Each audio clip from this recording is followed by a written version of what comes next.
our corporate officer. Oh, now it's too loud. Little sound adjustment, please.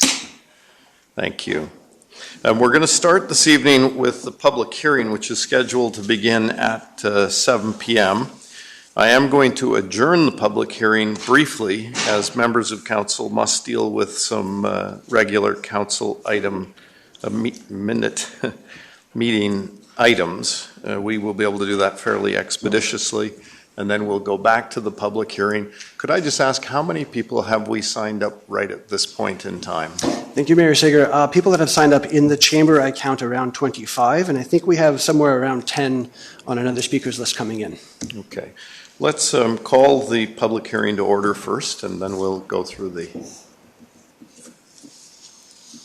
Sorry, Mr. Bailey and Michelle, are you going to join us at the table? Thank you.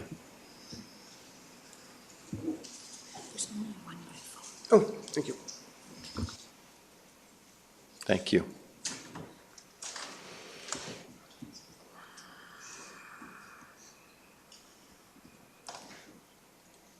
Thank you. So shall we proceed with the public hearing? Yes, please. Mayor Sager? Okay, thank you very much. I will read out the public hearing procedure. Good evening, everyone. On behalf, Council is convening this public hearing to consider and receive submissions regarding proposed official community plan number 4985-2018, amendment bylaw number 5292-2024, and regarding proposed zoning bylaw number 4662-2010, amendment bylaw number 5293-2024 for lots C and D Daffodil Drive. A public meeting will be held concurrently with this public hearing to receive submissions regarding proposed development permit 21-131, also for lot C and D Daffodil Drive. Anyone who believes that their interest in property is affected by the proposed bylaws and proposed development permit will be heard, and or may provide a written submission either in person or via email to correspondence@westvancouver.ca. No one will be discouraged or prevented from making their views heard. Council members may ask questions of you following your presentation, but Council's function during this public hearing is to listen to the views of the public and not to debate the proposed bylaws and development permit. After the public hearing and concurrent public meeting has concluded, Council may, without further notice, give whatever effect Council believes proper to the representations. Your only opportunity to comment on the proposed bylaws is during this public hearing. Council is not permitted to receive further submissions once Council has closed the public hearing. Council has received documents which are available for the public to view. A hard copy of these documents may be obtained from me, there's a binder right there, during this public hearing. The documents can also be viewed online at westvancouver.ca/news/notices. Please note that the online copy of the documents and the binder right here do not include any items received after noon of today. So, to maintain order and to ensure everyone has an opportunity to be heard, here are the rules of procedure. First, a speakers list has been established. For those attending in person, you may place your name on the list at any time throughout the public hearing. The sheet is on the table in the back corner of the room. If you're speaking from prepared remarks, Council requests that a copy be provided to me. To participate via WebEx, please phone 604-925-7004, provide your name and telephone number to staff who will add you to the speakers list, and when it is your turn to address Council, staff will allow you to unmute your microphone, turn on your webcam if you wish to address Council. Please note that staff are not in a position to provide you with a specific time slot when you register to speak, so we ask that participants who wish to address Council be available for the duration of the public hearing. Second, Council requests that you please begin your remarks by providing your name and municipality of residence. If you're speaking on behalf of some other person or organization, Council requests that you please identify the name of that person or organization. Please limit your remarks to 5 minutes or less, and to the subject of the proposed bylaws and the proposed development permit.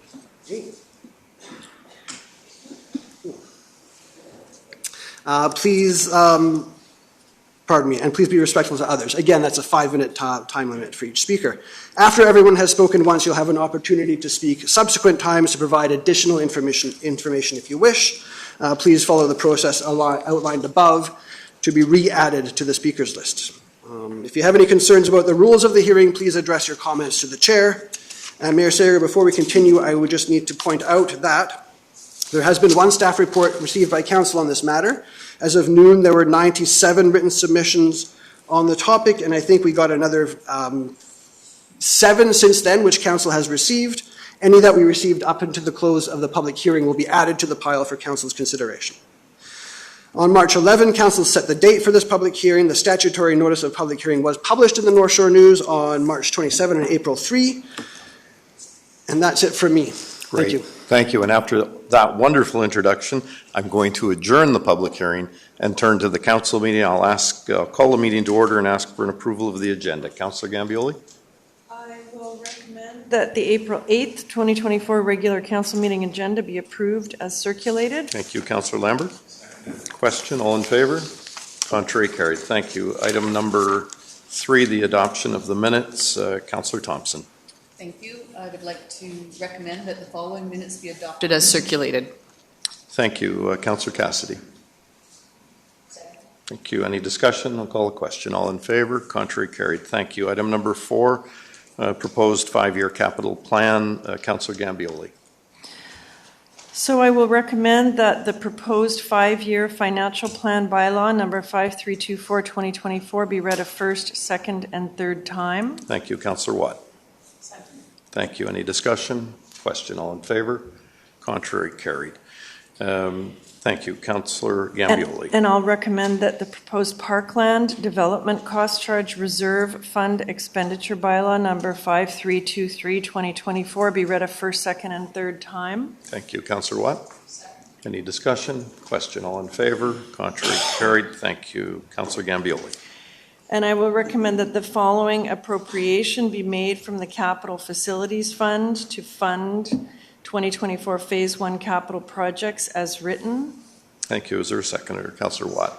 Thank you. Any discussion? Question. All in favor? Contrary, carried.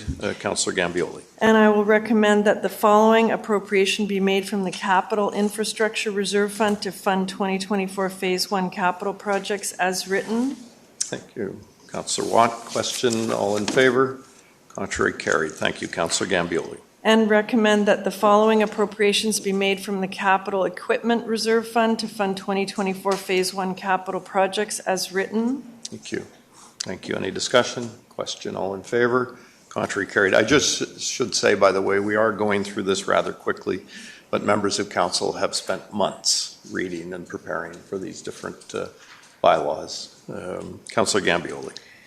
And I will recommend that the following appropriation be made from the Environmental Reserve to fund 2024 Phase 1 capital projects as written. Thank you. Councillor Watt. Question. All in favor? Contrary, carried. Thank you. Councillor Gambioli. And that the following appropriation be made from the Community Amenity Contributions, Community Serving Reserve to fund 2024 Phase 1 capital projects as written. Thank you. Councillor Watt. Any discussion? Question. All in favor? Contrary, carried. Councillor Gambioli. And that the following appropriation be made from the Community Amenity Contributions Neighborhood Serving Reserve to fund 2024 Phase 1 capital projects as written. Thank you. Councillor Watt. Discussion? Question. All in favor? Contrary, carried. Thank you. Councillor Gambioli. 2 more. And that the following appropriation be made from the Water Reserve Fund to fund 2024 capital projects as written. Thank you. Councillor Watt. Discussion? Question. All in favor? Contrary, carried. Thank you. Councillor Gambioli. And that the following appropriations be made from the Sewer and Drainage Reserve Fund to fund 2024 capital projects as written. Thank you. Councillor Watt. Discussion? Question? All in favor? Contrary, carried. Could I just ask, did anyone sign up to speak to item number 5? No, and no one could speak to it because we're setting the date for a public hearing, so there would be no Quite right. opportunity. Thank There you. is someone to sign up for item 6, but not for item 5. Thank you. Thank you. Councillor Cassidy. Yes. To begin with, I would also like to make an amendment. Is this the correct time to address this? Yes. All right, thank you. To add to the recommendation, I would also like to make an amendment to prohibit vaping retail as well in our Ambleside and Dunderave business community. So with that, I recommend the proposed zoning bylaw number 4662. Pardon me, Matt. Sorry. I apologize for the interruption, Councillor Cassidy. There is a recommendation on the screen which we would need to make before first All right. reading. Thank you, I was waiting Thank for you. that. Great. Okay. Recommended that proposed zoning bylaw number 4662, 2010, amendment bylaw number 5328, 2024 be modified to define vape retail and limit this use by adding the following sections to the amending bylaw in numerical order prior to first reading.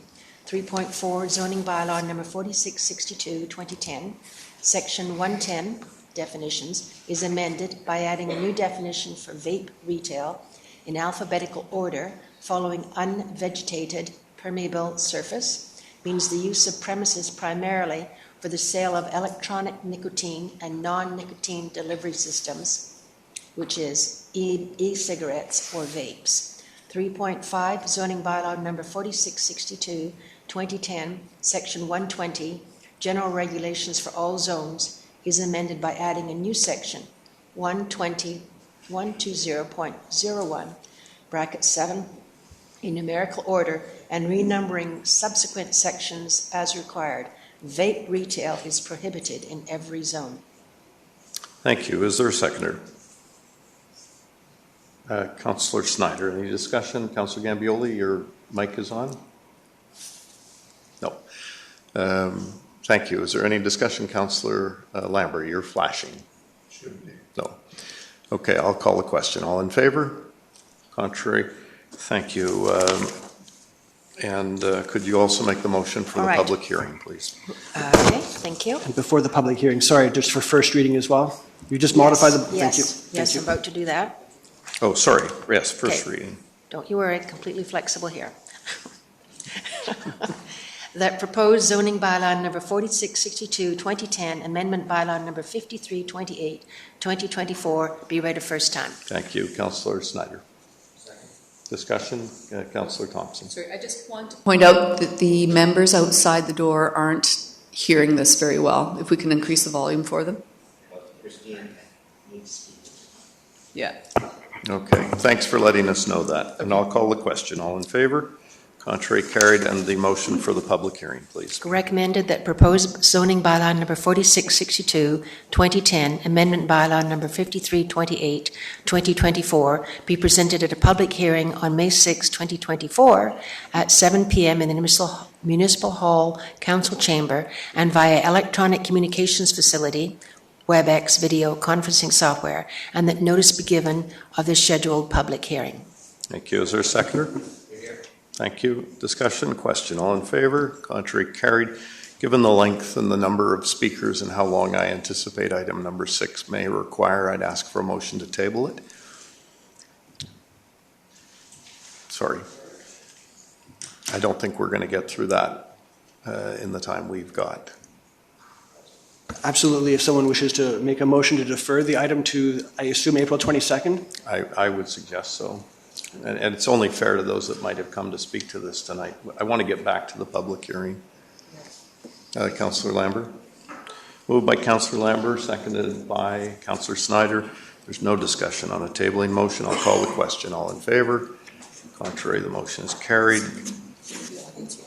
Yeah, sorry, anybody that was here tonight to speak to item number 6, the proposed code of conduct, that has been tabled to our meeting on April 22 is our next meeting date. April 22nd at 7 p.m. Thank you. We'll go to bylaws. Councillor Watt. That was Councillor Cassidy. Okay, Councillor Cassidy. Nope, pardon Oh, me. well, I'm happy to. Okay, well, we won't debate it, I'll do it. The proposed animal control and license bylaw number 4545, 2008, amendment bylaw number 5299, 2024 be adopted. Thank you. Councillor Watt. Seconded. Question. All in favor? Contrary, carried. I'm assuming no one's put on the list to speak to that this evening. And nor would they be able to by the council Oh, right. procedure bylaw. Okay. And finally, adoption, please. Recommended that proposed bylaw notice enforcement bylaw number 4368, 2004, amendment bylaw number 5326, 2024 be adopted. Thank you. Councillor Watt. Question. All in favor? Contrary, carried. There's no new business this evening. Could I have a motion to approve the consent agenda? Councillor Thompson. Yeah, I'd like to recommend that the consent agenda items as followed be approved as written. Thank you, Councillor Snyder. Question, all those in favor? Contrary, carried. And then simply a motion to adjourn the council meeting, please. Councillor Cassidy?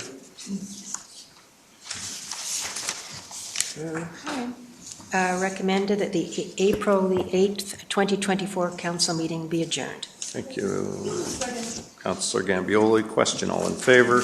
Contrary, carried. Thanks very much. Thanks everyone for your patience. I know we want to get back to the public hearing, and but we did need to get some of that business dealt with tonight. So I'll turn it over to our staff. I think they will make the way this will go this evening, ladies and gentlemen, is the staff will make the initial presentation, and then the proponent will be given an opportunity, if they wish, to make a presentation, and then we will turn it over to those of you who wish to address council. As our corporate officer has said, everyone will get 5 minutes. The clock is up there. We are a council that tends to let people go over the 5 minutes, but tonight, because of the number of people who wish to speak, we are going to be sticking very firmly to that 5 minutes. And if you feel you need to come back after everyone has had an opportunity, we would welcome you at that time. But given the number of speakers we have right now, we'll probably be here past 11 o'clock, I would guess. And we will take a short recess about every hour and a half to 2 hours just to stretch our legs. And thank you very much, Mr. Bailey. I'll turn it over to you. I'll turn it over to Ms. McGuire. Okay, Ms. McGuire, please. And I'll try and be brief as well, as brief as I can. Oh, here we go. Okay, so hopefully everybody can see the PowerPoint there. So good evening, Mayor and Council and members of the public. For consideration at tonight's public hearing is a proposed zoning amendment and development permit for a 36 housing unit development in the Eagle Harbor neighborhood. So here you can see the site outlined in purple on the aerial image on the screen there. As I said, it's in the Eagle Harbor neighborhood. It is a large undeveloped site, approximately 4.5 acres in size. It's currently zoned single-family RS10 zoning and is surrounded by single-family homes in the surrounding area. The site, you can see the same aerial image here again. The site currently has 2 vehicle access points, one from Daffodil Drive, one from Westport Road, and the site is currently approved under a development permit to allow for a 10-lot subdivision under the existing RS10 zoning. I've also highlighted the site to the north, 5665 Daffodil here on the screen. That's also owned by the development applicant, and they've submitted a development permit that would allow for subdivision of the site into 3 parcels, also under the existing RS10 zoning.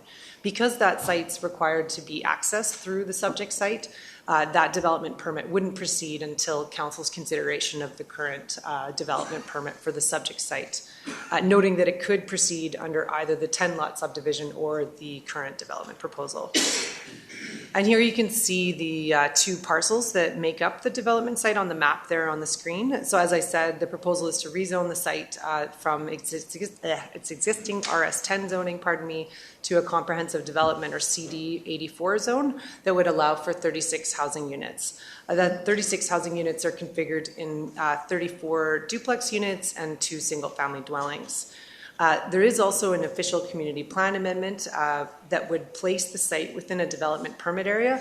That's standard for the District of West Vancouver, where you have multifamily developments, where you would be doing that to place the site within a development permit area, which what that does is it allows for a development permit that controls the form and character or design and overall landscaping of the site. And just to note that the development permit for council's consideration, so it would control the form and character of the overall design of the site and the landscaping, but it would also deal with aspects of the site due to the steep slope nature of the site. Because of the steep slope nature of the site, it is within the steep slopes development permit area.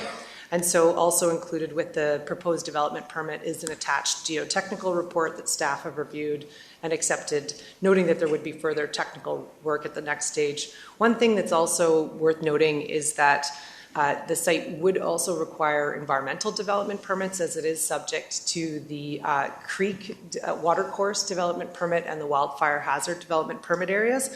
And those, if council was to approve this development permit, would be delegated to staff at the next stage. So here you can see a site plan showing the proposed development. The overall housing development is proposed to be a strata-titled development with 2 access points similar to what the site has currently, one from Daffodil Drive and one from Westport Road. So the Daffodil Drive access point would access internal roads that would access the housing units that are proposed for the western portion of the site. And the Westport Road access would also access an internal road to access the houses along the eastern portion of the site that are adjacent to the existing rail right-of-way.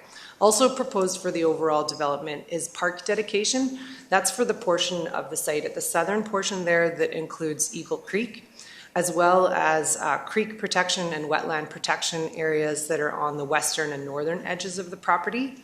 And finally, there's also a pedestrian path proposed that would be required as part of the development that would connect Westport Road to Daffodil Drive and provide pedestrian access along the southern edge of the site. Here you can see 2 renderings of some of the proposed houses within the development. As I said, there's the proposed zoning amendment bylaw that would control the number of units, the overall density, the site coverage, and the building envelopes for the proposed housing. And as I also said, there's also an official community plan amendment that would create a development permit area to control the form and character of the proposed buildings and landscaping.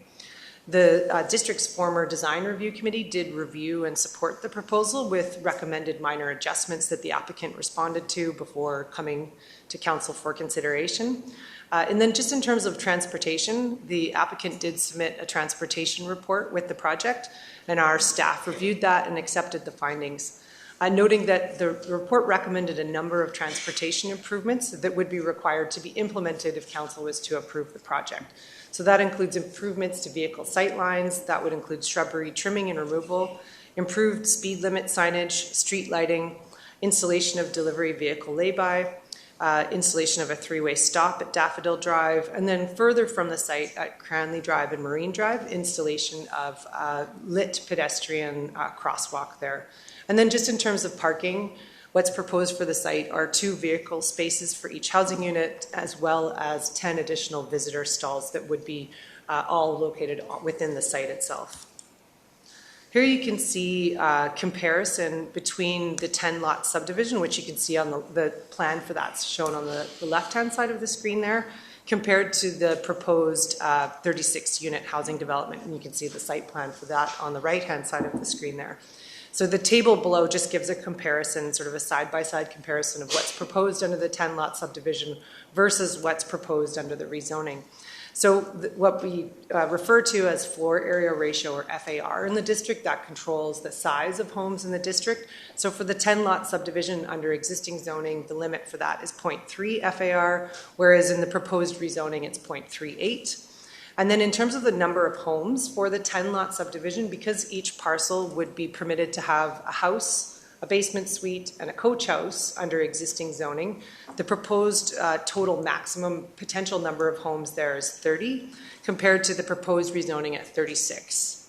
And then in terms of site coverage, based on the 10-lot subdivision that's approved under the development permit, the site coverage is 26.4%, versus a reduced amount under the rezoning at 21%. And then in terms of the height maximum, under existing RS10 zoning, the maximum height for homes is 25 feet versus proposed in the rezoning is 30 feet.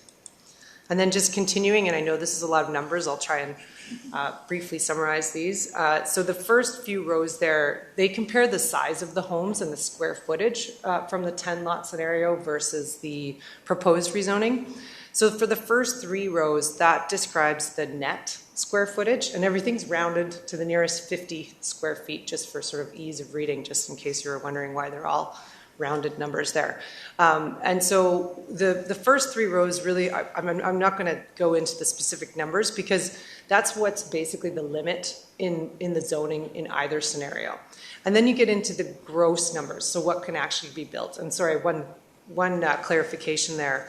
When we talk about net square footage, what that doesn't include typically is things like garages or basements, or in the case of the 10-lot subdivision, coach house exemptions that are allowed for coach house development.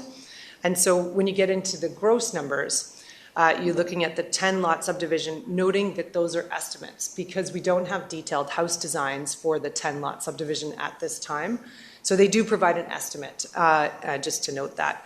And so from a low end there, you can see the low end of the range, 6,900 square feet, up to the high end, 9,600 square feet, with an average home size of 8,100 square feet. Compared to the proposed rezoning, and those numbers are not estimates in the same way because the numbers come right out of the development permit that's proposed for council. So that goes from a low end of 2,150 square feet up to a high end of 3,900 square feet with an average home size of 2,800 square feet. And then you can also see the compared gross total square footage there. So that's an estimate for the 10-lot subdivision of 80,900 square feet compared to the proposed rezoning at 101,500 square feet. So hopefully I wasn't throwing too many numbers at everybody there. And then in terms of tree retention, it is comparable from the 10-lot subdivision compared to the proposed rezoning. And that's due to the wildfire hazard requirements that are similar for both proposals, noting that there are a couple of more high-value trees that have been proposed for retention under the proposed rezoning scenario. And then in terms of tree planting, what's proposed for the 10-lot subdivision is 124 trees for planting versus under the proposed rezoning, 225 trees for planting. And then as I described before, with the 10-lot subdivision, with the proposed rezoning, there is the proposed development permit that would control the design and landscaping of the entire site, versus in the 10-lot subdivision scenario, what would occur is that building permits would need to be issued for each site, but they wouldn't have design control associated with them. And then in terms of park dedication and riparian protection areas, under the 10-lot subdivision scenario, that is equivalent to around 42,000 square feet in size, versus under the proposed rezoning, there is an increase in the riparian protection areas, and that's approximately just over 62,000 square feet in size. And then, sorry, I know this is a long table, so thanks for bearing with me. And then in terms of the local improvements that I described as far as transportation improvements and the proposed pedestrian pathway that's located along the southern edge of the site, those would be secured as part of the proposed rezoning, but in the 10-lot subdivision scenario, they would not be secured through that existing approved plan. And then finally, in terms of sustainable building performance, under the 10-lot subdivision, the houses would be required to meet the minimum under the building bylaw for West Vancouver, so that would be step 4, whereas under the proposed rezoning, they would be required to meet step 5 because of the sustainable buildings policy. So in terms of relevant policy considerations for the project, staff reviewed the project against these 3 main policies in the official community plan. The first one is about expanding opportunities for duplex housing, policy 2.1.3, and including considering site-specific rezoning applications to allow duplex construction appropriate to the site and context. And then policy 2.1.4 that allows consideration of ground-oriented multifamily along sites along the Marine Drive corridor. And then finally, policy 2.1.7 that also allows consideration of ground-oriented housing forms up to a maximum of 3 stories in certain circumstances. Staff reviewed the project against these higher level policy considerations and feel that it generally aligns with those policies. And then just continuing with the relevant policy considerations, as I said, the project responds to Council's sustainable buildings policy and would be required to achieve a step higher than the minimum under the BC Energy Step Code. And finally, in response to the district's public amenity policy, we did hire a third-party financial analyst, as we do for all rezoning applications, to review the project to determine if there would be a community amenity contribution. However, after reviewing all of the required improvements, including the transportation upgrades, wetland enhancement and protection, constructing of the pedestrian pathway, and the construction costs comparing to the 10-lot subdivision that's allowed under existing zoning, there is no additional cash community amenity contribution that's recommended in this case.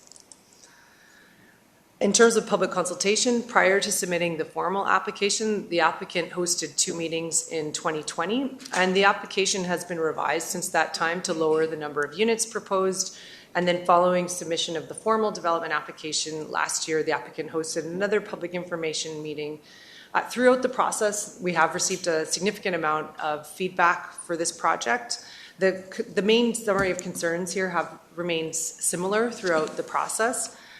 There's concern that the project is not consistent with relevant official community plan policy, traffic and parking concerns, slope stability, stormwater management, and environmental concerns, as well as concerns with overlook and privacy issues for existing houses in the surrounding area, and specifically with houses on Cranley Drive.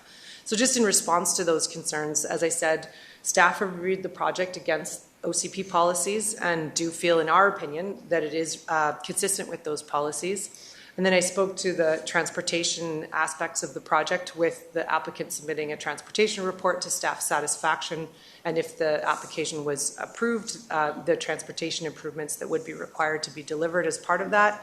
And then in terms of slope stability, as I said, the proposed development permit does deal with aspects of the steepness of the slope and includes a geotechnical report that was reviewed to staff satisfaction, noting there would be further technical work required at the next stage if it was to proceed.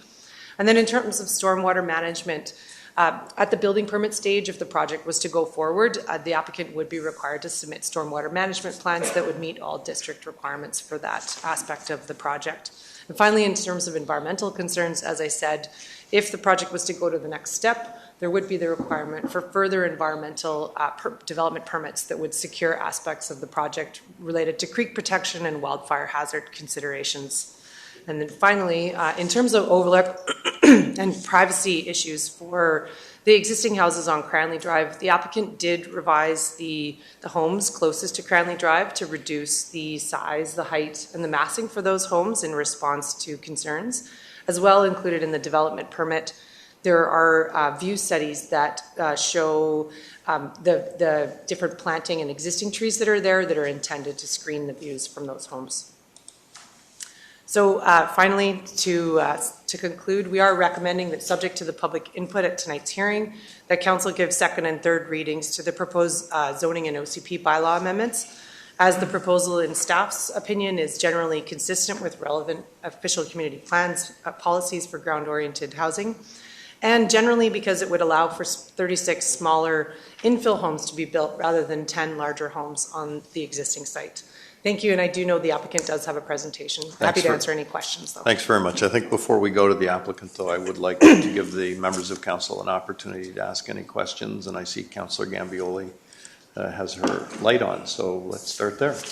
Okay, thank you. I have 4 questions for staff. So first of all, the chart comparing the 2 options, I find it very helpful. And I'm assuming we'll be able to see that later, to look at it. You know, that's part of your presentation, so, right? Yes.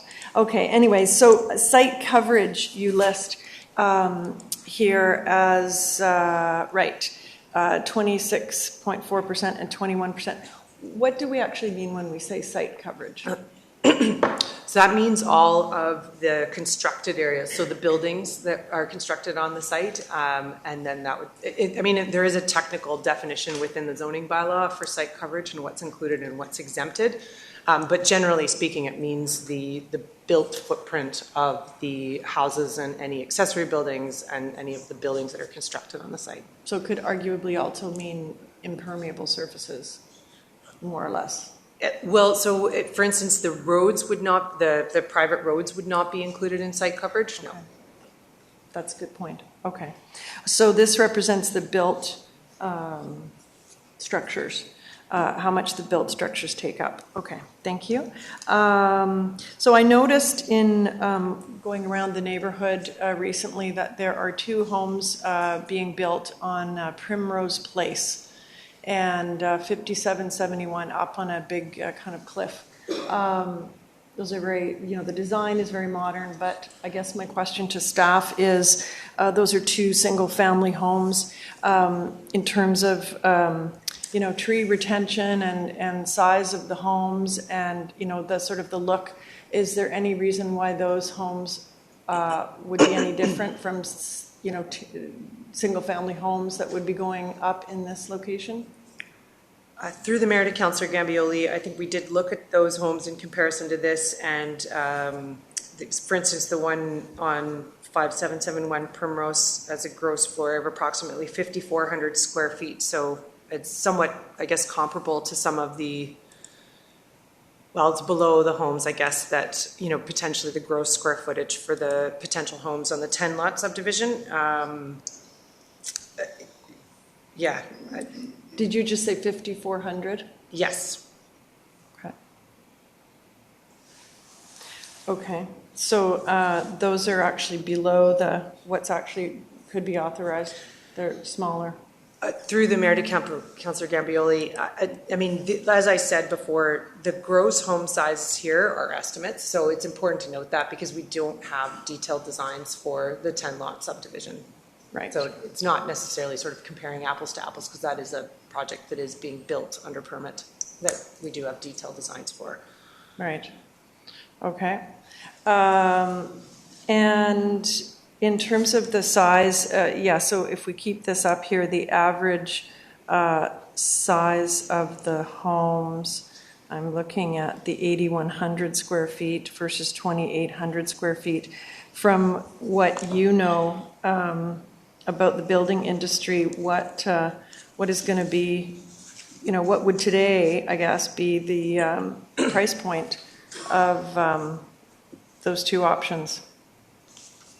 Through the mayor to Councillor Gambioli, that may be a question you would want to put to the applicant. I know they've provided estimates of what they would expect to sell the houses for in terms of, we did have a third-party analyst look at that for us, but when they're looking at the 10-lot subdivision as the base case, they're looking at the land value comparison and didn't provide sort of price point estimates for the built homes in that scenario.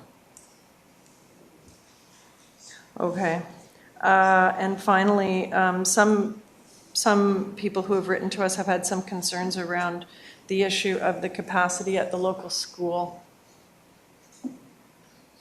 Do you know anything about the capacity at the local school?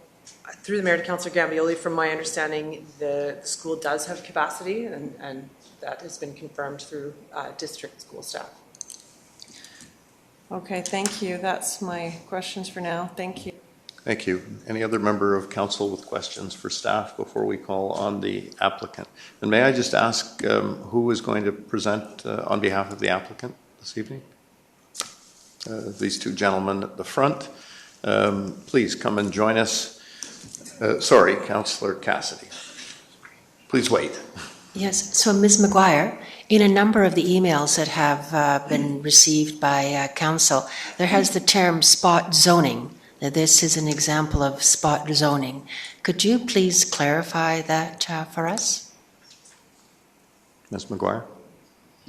Through the mayor to Councillor Cassidy, I think that is somewhat of a subjective term that's used in staff's opinion. This project, and this is staff's opinion, and there's subjectivity to this, and agree to disagree if that's where we're going with members of the public who speak, and have a different opinion. But in staff's opinion, as the project meets relevant official community plan policy to be considered, we would not consider it that term spot rezoning. Thank you. Any other member of council with any questions? Just before I turn to the applicant, I just would like to make a couple of comments about the procedure tonight.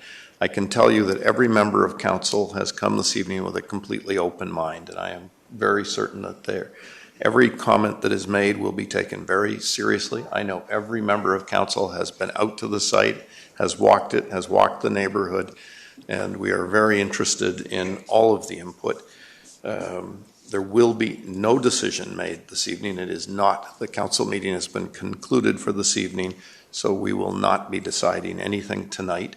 If we do get through and close the public hearing tonight, I will have to ask everyone to refrain from emailing, calling, texting, sending any kind of message. Once the public hearing is closed, members of council must not have any further input from anyone in the community. And with those remarks, I'll now call on the applicant for their presentation. And may I just ask you how long you expect your presentation to be? Probably about 20 minutes. Okay, thanks very much. It's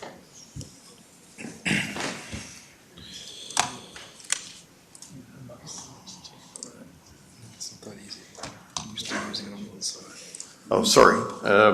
Yes, please just make sure you speak into the microphone, and if you could, please introduce yourselves. Just check, is the sound okay? Can everybody outside hear that as well?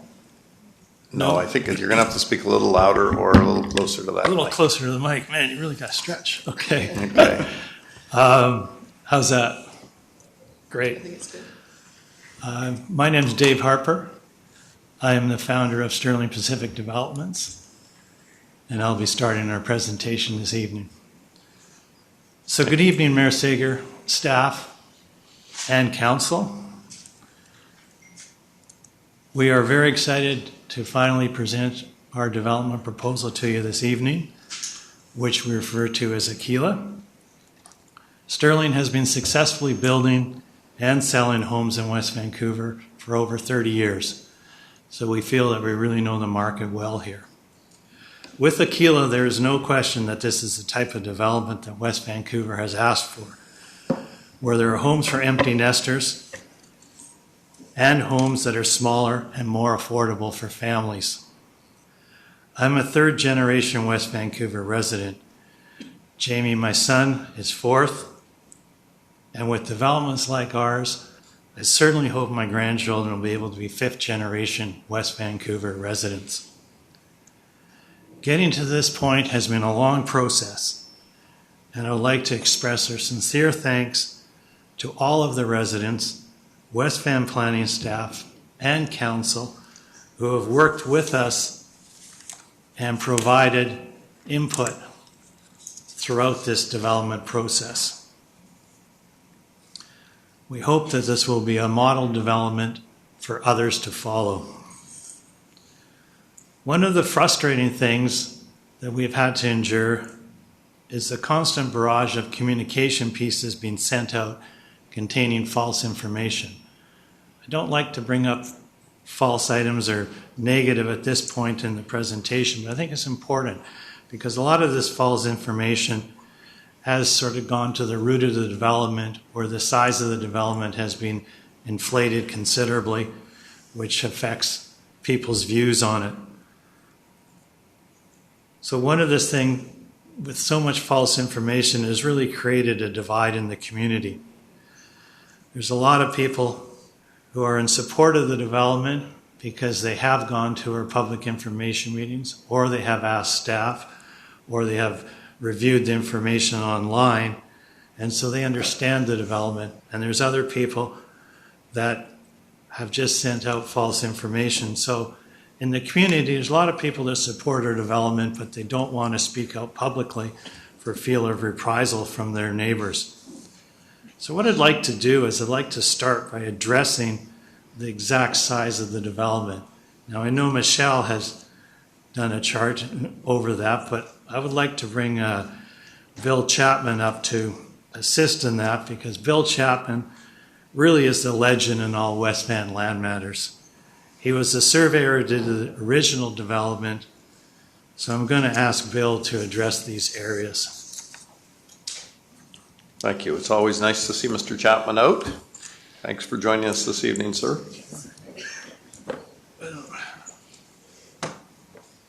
You're taller than me. You can have the lower chair. It seems that they pulled you out of retirement, Mr. Chapman. No, I'm still a consultant in West Van. So this plan is Bill's original 10-lot subdivision plan. We're just putting it up here at this stage just to talk about the different lots. And on the next slide we'll go to is, this is from an information piece that was sent out. And on this information piece, as you'll note, it states that on lot 3, that the house plus coach house and suite could only total 6,000 square feet. So I'll ask Bill just to confirm if that 6,000 is correct, and if not, what the correct area is. This is a gross square footage that they're looking for here. And by our calculations, we've got approximately 11,000 square feet of what could be built on lot 3. Thanks, Bill. And I should clarify that, as Bill just said, the square footage we're looking at here is gross. So this is the total area of the building that could be built in accordance with the bylaw, or what we have presented as part of our development. So these are gross square footages. And then on the flip side, they've stated the area of our two duplexes to be 14,000 square feet, when in fact the actual area is 8,680. So clearly the numbers don't jive. We've gone from one extreme on the low end to the other extreme on the ultra high end. No correlation, no relationship to reality. So once you take off the garages and the covered decks and the areas that you can't live in, what we really have there are 4 homes of about 1,700 square feet each. So very small livable homes, that's what that breaks down to. And the other item that we have on here is they're talking about roof heights.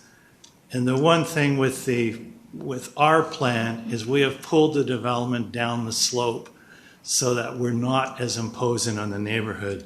So the height of ours is actually 34 feet lower.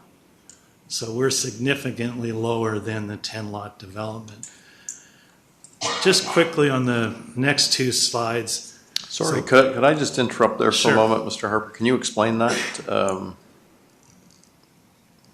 How is that possible? On being lower on the slope, Yes. 30, the top of that building is 34 feet lower than what would be built under a single family? on the single family on lot 3, it's right up next to the railway track. So that's the highest point of the property. Lot 3 is that way, lot 4 is that way, and lot 5 is that way. And our proposed development, it'll be part of the presentation, is lower down. So you've essentially got the top of the hill here, and that's where the 10-lot development would be. So the homes would be large homes, monster homes, sitting up at the top, towering over Eagle Harbor. And what we're doing is we're moving the homes down the slope so that they're much smaller Okay. and lower. Did that answer your question, Mr. Yeah, Mayor Mr. Sagan? Chapman, maybe, and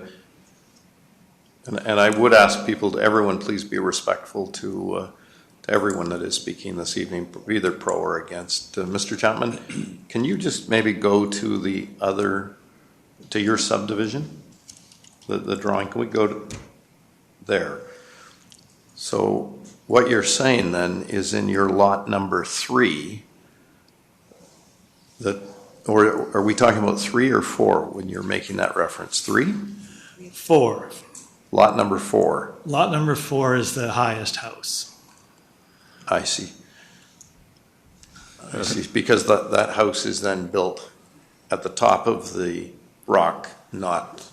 Your worship, if I may, as you can see on that plan, the access is coming in off of Westport on what we call a panhandle, coming right along parallel to the railway. So right up to the very highest part of the site, walking into a garage that's at the very highest part of lot 4.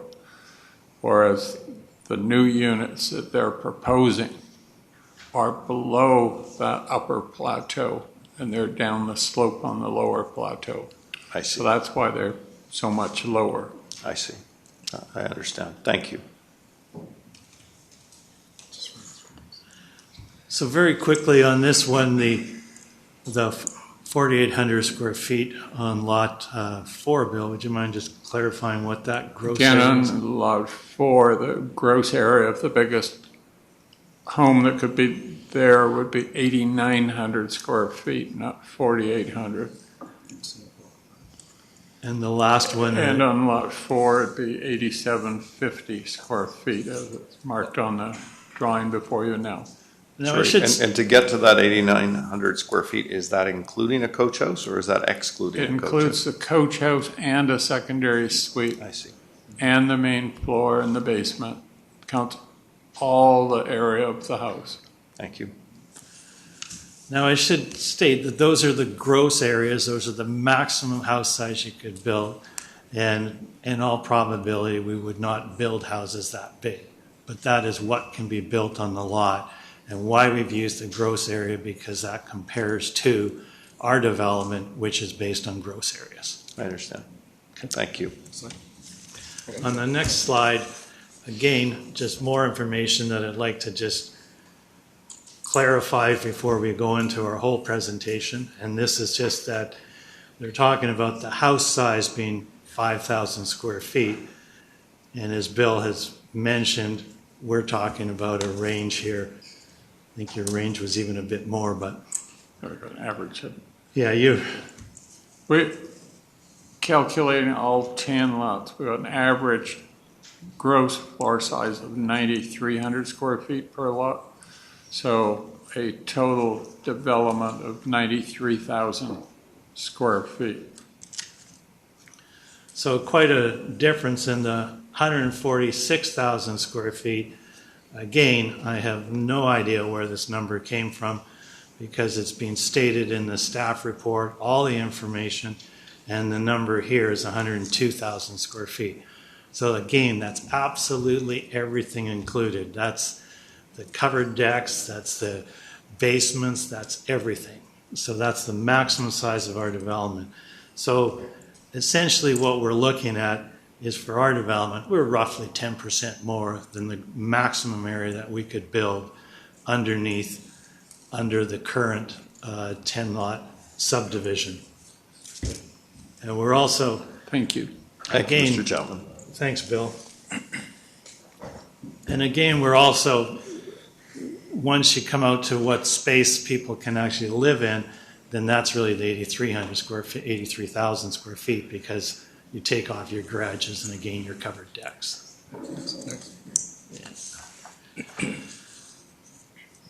So the next item I would like to talk about is Bill 44, which I think everybody is aware of. This is the act that the provincial government has passed. It's been passed by the BC legislature. It allows up to 6 homes on all single-family zone lots in BC where the community has a greater population than 5,000. And the range of homes is 3 to 6. 6 is if you're in a bus service more than 15 minutes, where it comes more than 15 minutes. And as we know, the West Van main bus route is every 30 minutes. So that means that we would be allowed 4 homes on our development, which would be a potential of 40. And again, these type of homes can be detached townhomes. There's total flexibility, and the final implementation of this is supposed to happen by the end of June.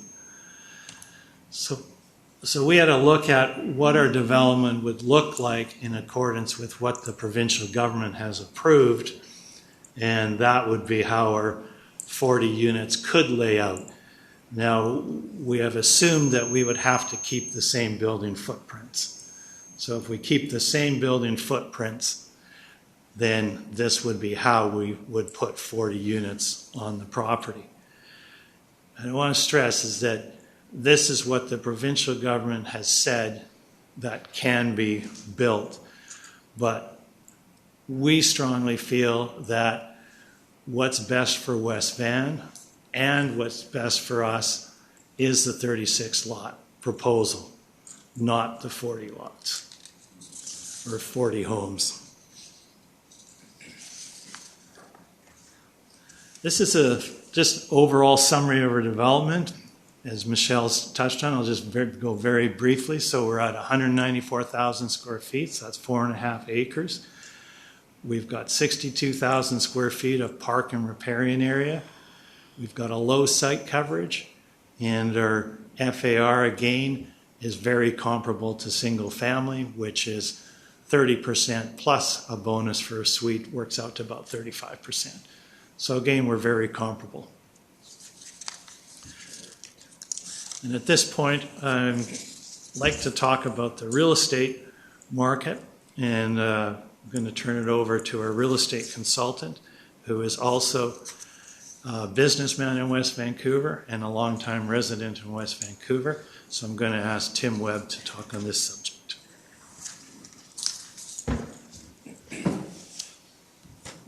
Thank you, Mr. Webb. Thank you for joining us this evening. Hi, Mayor and Council and staff. Thank you. I've been a real estate agent for 35 years. I was 20 years with Colliers and Joan Lang LaSalle as a vice president, and 13 years selling real estate in West Van. I've basically been retired from residential for a few years, but I've been helping the Harpers with their development. I just wanted to give you a quick summary of what my view of what's going on in West Van. This is a map that we made. These are all the townhouse and half duplex developments throughout West Vancouver. The point that I'm trying to make here is this is not unique. They're all over the place, and they're very popular. This is more specifically in the neighborhood. These items are the half duplex and townhomes that exist in and around Caulfield. So there's quite a few. There's a total of 240 half duplex and townhomes. Sahali's 90, Eden Shaw's 35, Caulfield Cove is 24. These are, I think Eden Shaw's 26 years old, Sahali's 28 years old, Caulfield Cove's 50 years old. So these properties exist. My personal belief on it is most people even know they exist because trees grow up, they blend into the community. There's always an uproar when they get built. 10 years later, people don't know they're there. I just wanted to sort of paint a picture of what the stats are and the demographics of West Vancouver. I think it plays into the argument about why this development's important. This is off the website, Stats Canada stuff. If you look at the age of West Vancouver, we have one of the average oldest populations in BC. Sydney and the Soyuz would be older than, but we have 43% of our residents are over 55 years old, and 28% are over 65. This is what I would call people moving into empty nesters, which is obviously one of the targets that we have. West Vancouver, 53% of our homes in West Vancouver are over 53 years old. Now that would include a lot of the apartment buildings that were the zoning and built in the 70s. But again, you look at Caulfield Cove, they're 53 years old. And then as far as the mortgage, West Vancouver has the highest percentage of people with no mortgage. So you have older people in old homes with lots of money. Why are they still in these homes? I think that's the question that we're going to try and get to. The first couple of points here I've just talked about. We have a very old population. We've got a lot of old homes, and we have a lot of people with no mortgages. The fact that their homes are worth a lot of money doesn't mean that's what they paid for them. And when I started selling homes in West Van in 2003, you could buy a view lot and a half-decent older home in Dunderray for $600,000. Those same lots hit at $1.4 million. They come off a little bit. But they might have paid $300,000, $400,000, $500,000 for them. They're retired. It doesn't mean they have the income to support these things. So the question is, why are they still in these homes? In West Vancouver, we currently have 151 homes for sale over $5 million. There's a recent sale to give you a sense of what a home on this development would sell for. One just sold on Water Lane for $5.7 million. It was about 5,500 square foot home, which is the type of product we're talking about. The reason I want to mention this is that some people have said, well, you can build this big home and put in a basement suite and a carriage home. That doesn't make sense, for people that need the revenue. The problem is the banks don't look at the income dollar for dollar because it's, you have rentals, so people don't pay sometimes, you have vacancy, this and that, so they discount your debt service ratio. The other thing is you're still buying a $5 million home, and when you get to $5 million, it's no longer a 25% down payment. You've got to come up with 40, so you're looking for $2 million. It takes all that argument off the table that young people can come in and buy this home and support the revenue. I just don't buy it. We currently have 0 homes, we have 0 listings available, half duplex and townhomes west of 25th below the highway. So the exact type of product we're talking about is all over West Van. We've shown it. There's over 240 available built in and around Caulfield, 0 available for sale. We have 151 homes for sale, over $5 million, 0 half duplex and townhomes for sale. I think that speaks volumes, right? And when they come available, they sell in a few days. Caulfield Cove, 50 years old, they sell in a day when they come to market. As a realtor, I talk to hundreds of people around this project. I've talked to hundreds of people. I have not yet found anybody that thinks this is a bad idea, other than some community members that live across the street. Their views are important. I'm very disappointed about the false information. I think it's really offside, but I do understand that they have concerns, and those are valid. But from a long-term perspective, a long-term health of our community, we have to look past the immediate needs of some neighbors. You know, in 20 years, where are these people going to live? Are the newest townhomes available, other than the Headlands, are 26 years old? And where are we at? Sorry.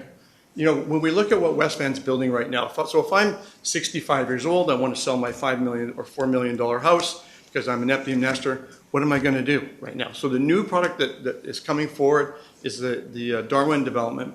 So, you know, these are selling for $2,000 a foot. So 1,200 square foot, there's one for sale on the 7th floor, 1,215 feet. That includes the balcony for $2.5 million on leased land. They're having difficulty with them. Darwin's a great builder. It's a nice project, but it's a tough sell. And then you have the Purewell. Again, it's going to be a nice project. These things start at $2,000 a foot. There's 15 townhomes that open onto a hard surface lane, and they start at $2,000 a foot. The penthouses go up to $4,000 a foot. 2,500 foot unit for $10 million. That's not solving the problems we need. It's creating nice homes. People will buy them, I'm sure, at some point, but it's not solving our problem. The Aquila unit, 60% of these units are under $2 million. So again, if I'm a guy that sells my house for $4 million or $3 million, I want to take some money off the table, I'm 65, I can go buy one of these things for $2 million and put $1 million in the bank and stay in West Van. Or if I'm a divorced family and they get divorced, they sell their house for $4 million, $2 million each. They can't stay in West Van unless they want to go to an apartment, right? This is a real option. These are real, you know, needs that are happening today. And so, I mean, that's the end of my presentation. The only thing I want to say is that, you know, all my family lived here. I've lived here for a long, long time. I'm afraid of where we're going in West Van if we don't start building properties like this. It's great that we're building the Purewell, but that doesn't solve the needs for guys like me, or, you know, maybe some of you guys that are going to retire and need to downsize. That's not a solution, right? And if you look at our demographics, we have a very, very small population between 24 and 40. It's abnormally low. People go to university, they leave. If they're lucky enough to make some money, they come back. These units at 1.5, 1.6, 1.8 is an opportunity. You're 35 years, you get married, you're having your first kid, you can afford this, or at least, you know, you have a better chance of affording this. But you're not going and buying a $2.5 million knockdown in Ambleside that is a maintenance pit. Like, you know, I just think if we don't do this, we're not doing a service to our community. I think it's irresponsible if we don't do this. We certainly have a housing crisis in this province. Thank you. I see a question from Councillor Thompson. Thank you, yes. This is actually for planning and perhaps the Harpers. I don't mean to put anyone on the spot here, but I think the great thing about us being here tonight is to have this open conversation. So we've just seen numbers disputed from residents to the developer, and I'd like to know if staff feels the corrections made to these numbers are right. Thank you. Thanks. Ms. McGuire? Through the mayor to Councillor Thompson, as I said, for the 10-lot subdivision, those are estimates for the gross floor area numbers that we listed. I'd have to go and look at the specific lots that were shown on the applicant's presentation to confirm if those lots are identical. I don't think they are, because I think they include potential additional floor area that could be exempted. So just to clarify that, staff, when I was looking at this, we looked at an estimate, but it didn't include all potential exemptions that you could have access to. Just to give you a for instance, for the coach house, you could do an 800 square foot coach house, but you could also do an exempt basement under the coach house. So for the staff estimates that we did, they were maybe somewhat more conservative than the applicants. They could speak to that specifically. And because we just assumed a bit of a smaller exemption versus the maximum possible exemption that could be achieved. So I'd have to go back to the specific lots that were referenced just to see if my numbers are exactly the same, but it is an estimate. And I think the applicant would confirm that those are estimates, and in their case, I believe they used the maximum total possible exempted area. Yeah, and I do get the sense that you were forthcoming with that and recognize that it's probably what you wouldn't build, but that was an example, so I appreciate that forthcomingness. I just want to go back to 2017, if anyone can remember, and when this 10-unit development was approved. What was going on back then? Was it well received? Were you thinking of certain price points at that time? I wasn't on council, so I don't remember. Councillor Thompson through Mayor Sager, we did not own the property then. So we purchased the property after it was rezoned for the 10 lots. So we were a couple of years after that. Mr. Chapman was involved in the subdivision, so he would be able to speak to the subdivision process. But in terms of the development, we were not involved in the development. Okay, staff, do you have any recollection of how well the 10 homes were received? And Yeah, through the mayor to Councillor Thompson. So when the original 10-lot subdivision development permit came before council, there was a significant amount of community feedback. And in fact, at that time, council directed staff to report back following the initial hearing from the public at consideration of the initial development permit. That was in 2015, in fact. And so staff went away, and I wasn't on staff at the time, but my understanding is the staff that were working on it went away, worked with the applicant, and brought back a revised development permit package in 2017 that was ultimately approved by council at that time. So there was, significant community input at the time, enough such that council directed staff to go away, review the public submissions, and come back. okay, thank you. Thank you. Now, I appreciate that we have interrupted your presentation with a number of questions, but may I just ask, how much longer do you think you'll need? 6-7 minutes. Okay, let's make it 5. I didn't say that. As David said, this journey has been a long journey for us as well as a community with multiple renditions of the plan. Thanks to the input of West Vancouver residents, staff, and council, we've developed the excellent plan that we have today.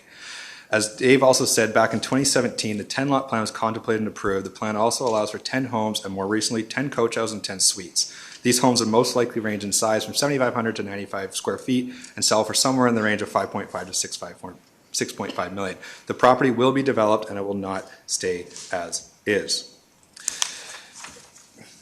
Here with us tonight, some of the best experts in the business. Through working with them, we've created a sensitive development that is not only leading edge in terms of sustainability, but also safe and of low impact to the surrounding environment community. They are all here should you have any questions for them.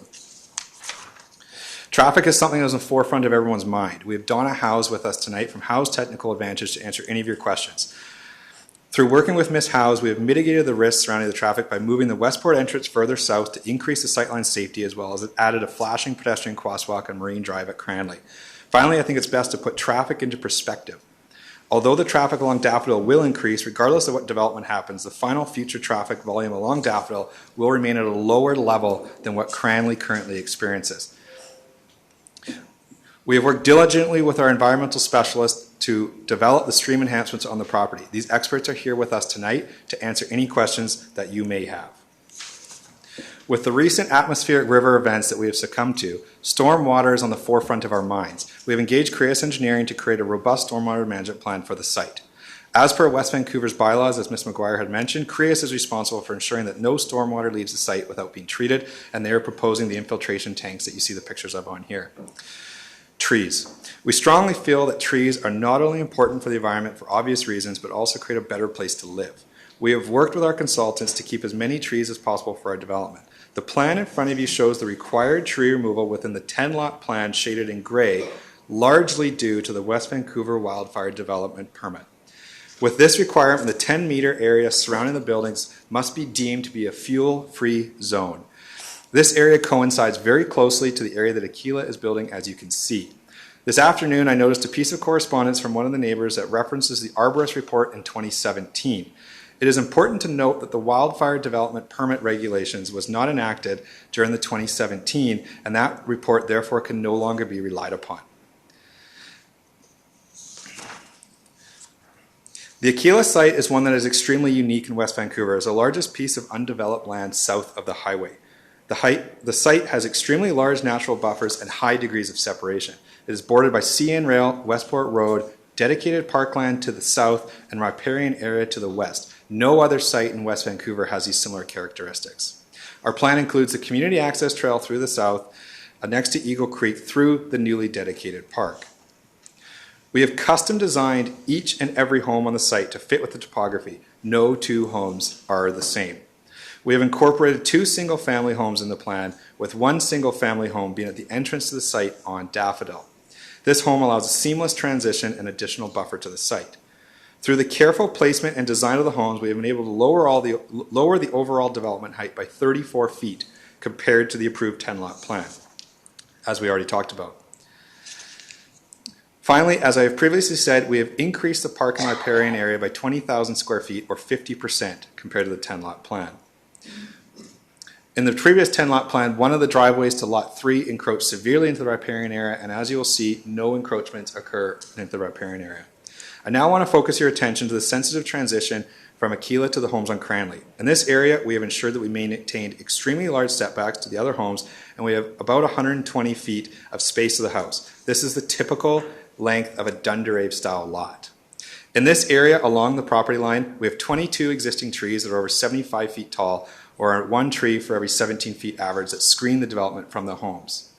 In the areas where the canopies of the trees do not touch, we have proposed to add 6-meter or 20-foot tall trees to further screen the development.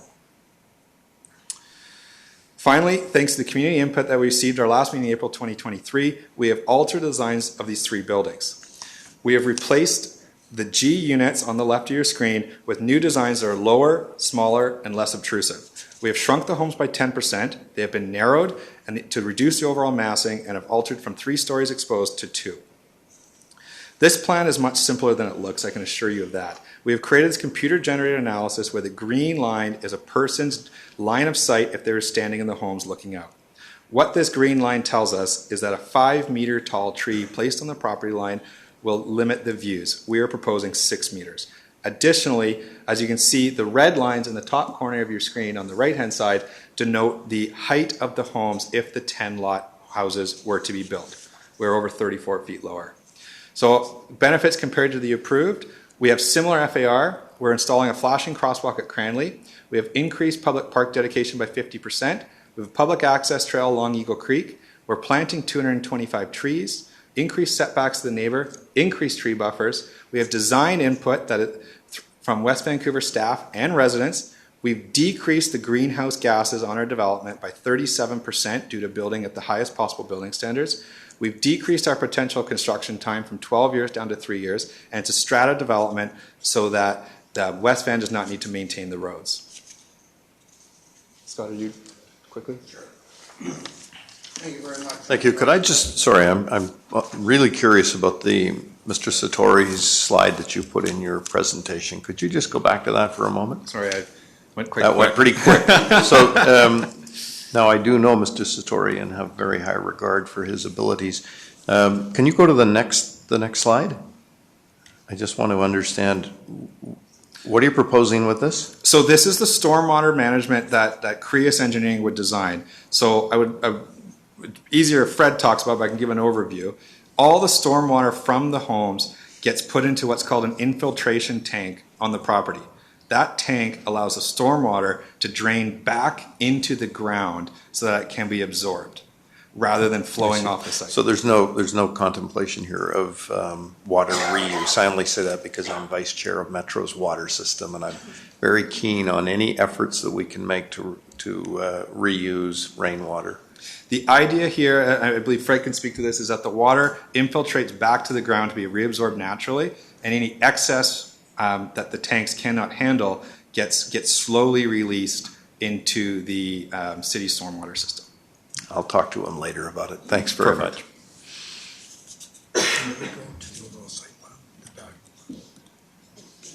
Oh, sorry, Councillor Gambioli. Yeah, this is a good slide. You mentioned at some point, quote, newly created park.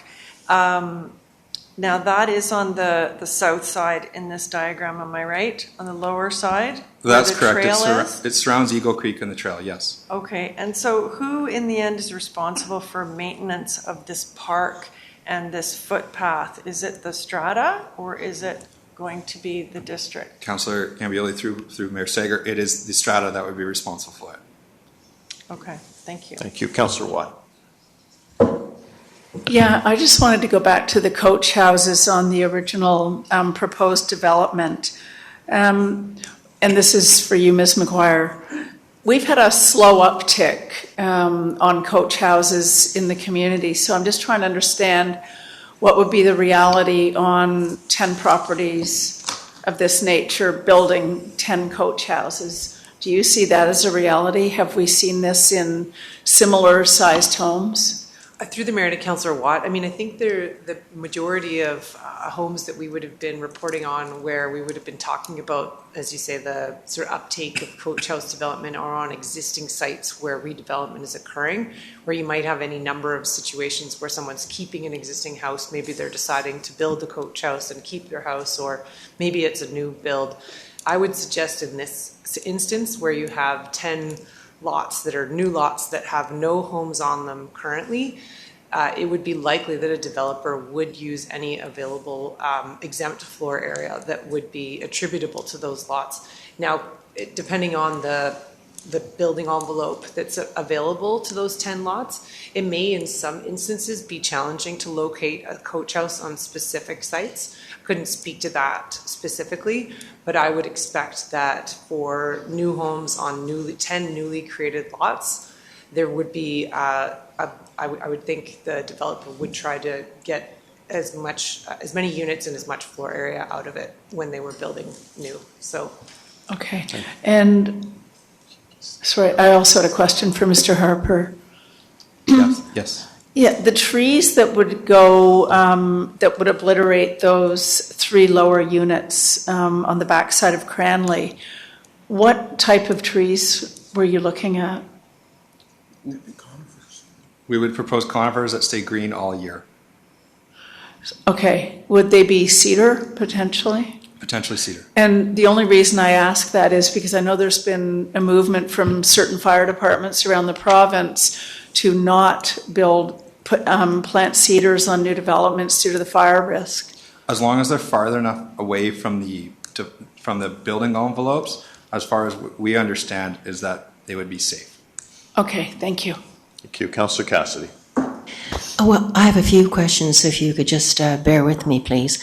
So firstly, to Councillor Thompson's point, in 2017, I was on council, and one of the issues of the neighborhood at the time was construction fatigue. That should you be building, you meaning the proponent at the time, had been building these homes, that was going to occur over a lengthy period of time. So currently, we have a situation where you could go forward and build 10 homes, and you could build 10 coach houses, and in theory, too, you could even add an accessory building and, of course, a suite. So my question of you is, given all the headaches and the time, and time is money, why are you proposing to proceed with this situation as opposed to just going with what you had in the first place, 10 homes versus 36 townhomes? Duplexes. Or duplexes, sorry. Thank you. Yeah, we both can.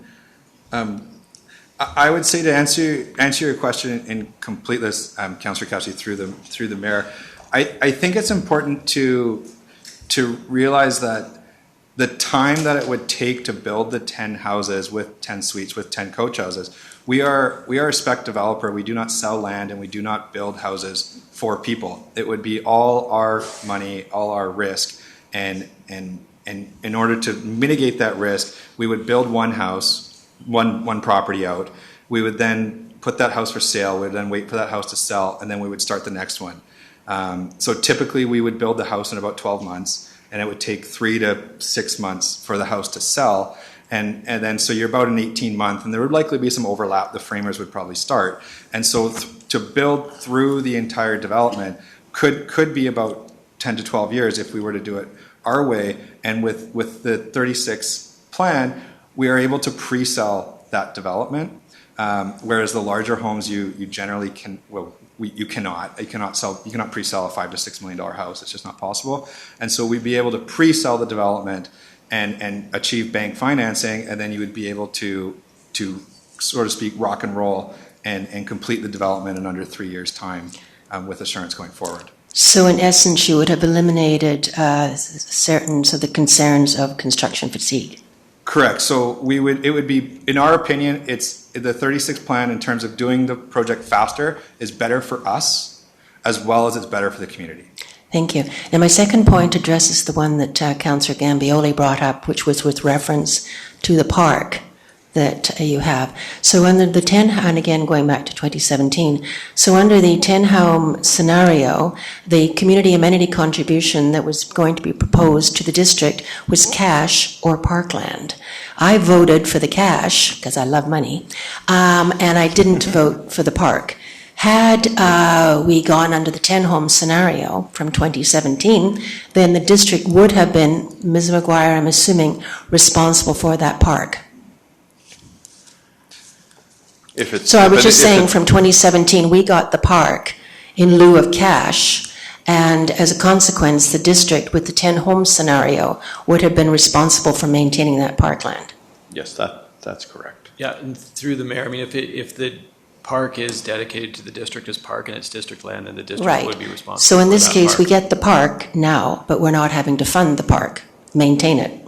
I don't necessarily agree with that perspective. I think that, if it's district land, and maybe Mr. Harper wants to clarify where he's getting that perspective from, but if the park is dedicated to us and it's our park and our land, Yes, then I would from think 2017. I would think that we would be responsible for it in this scenario as well.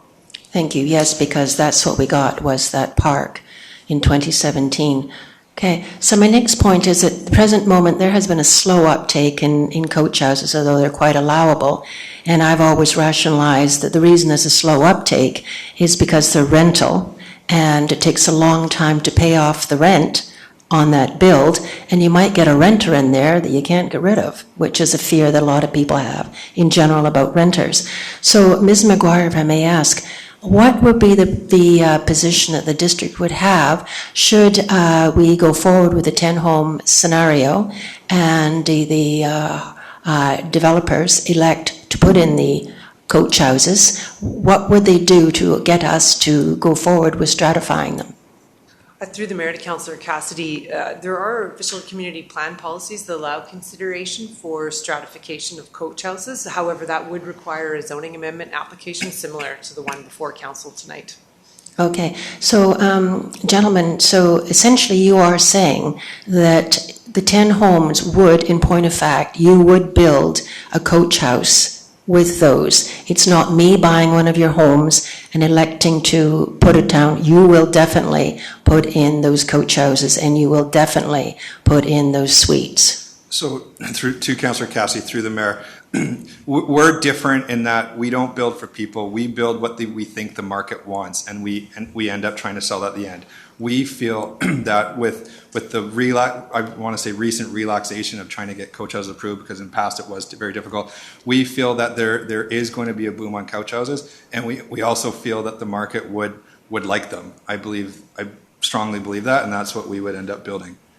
If I can add to that too, I think the one issue with the coach houses is, as Mayor Sager said, there hasn't been a lot of the vacant land.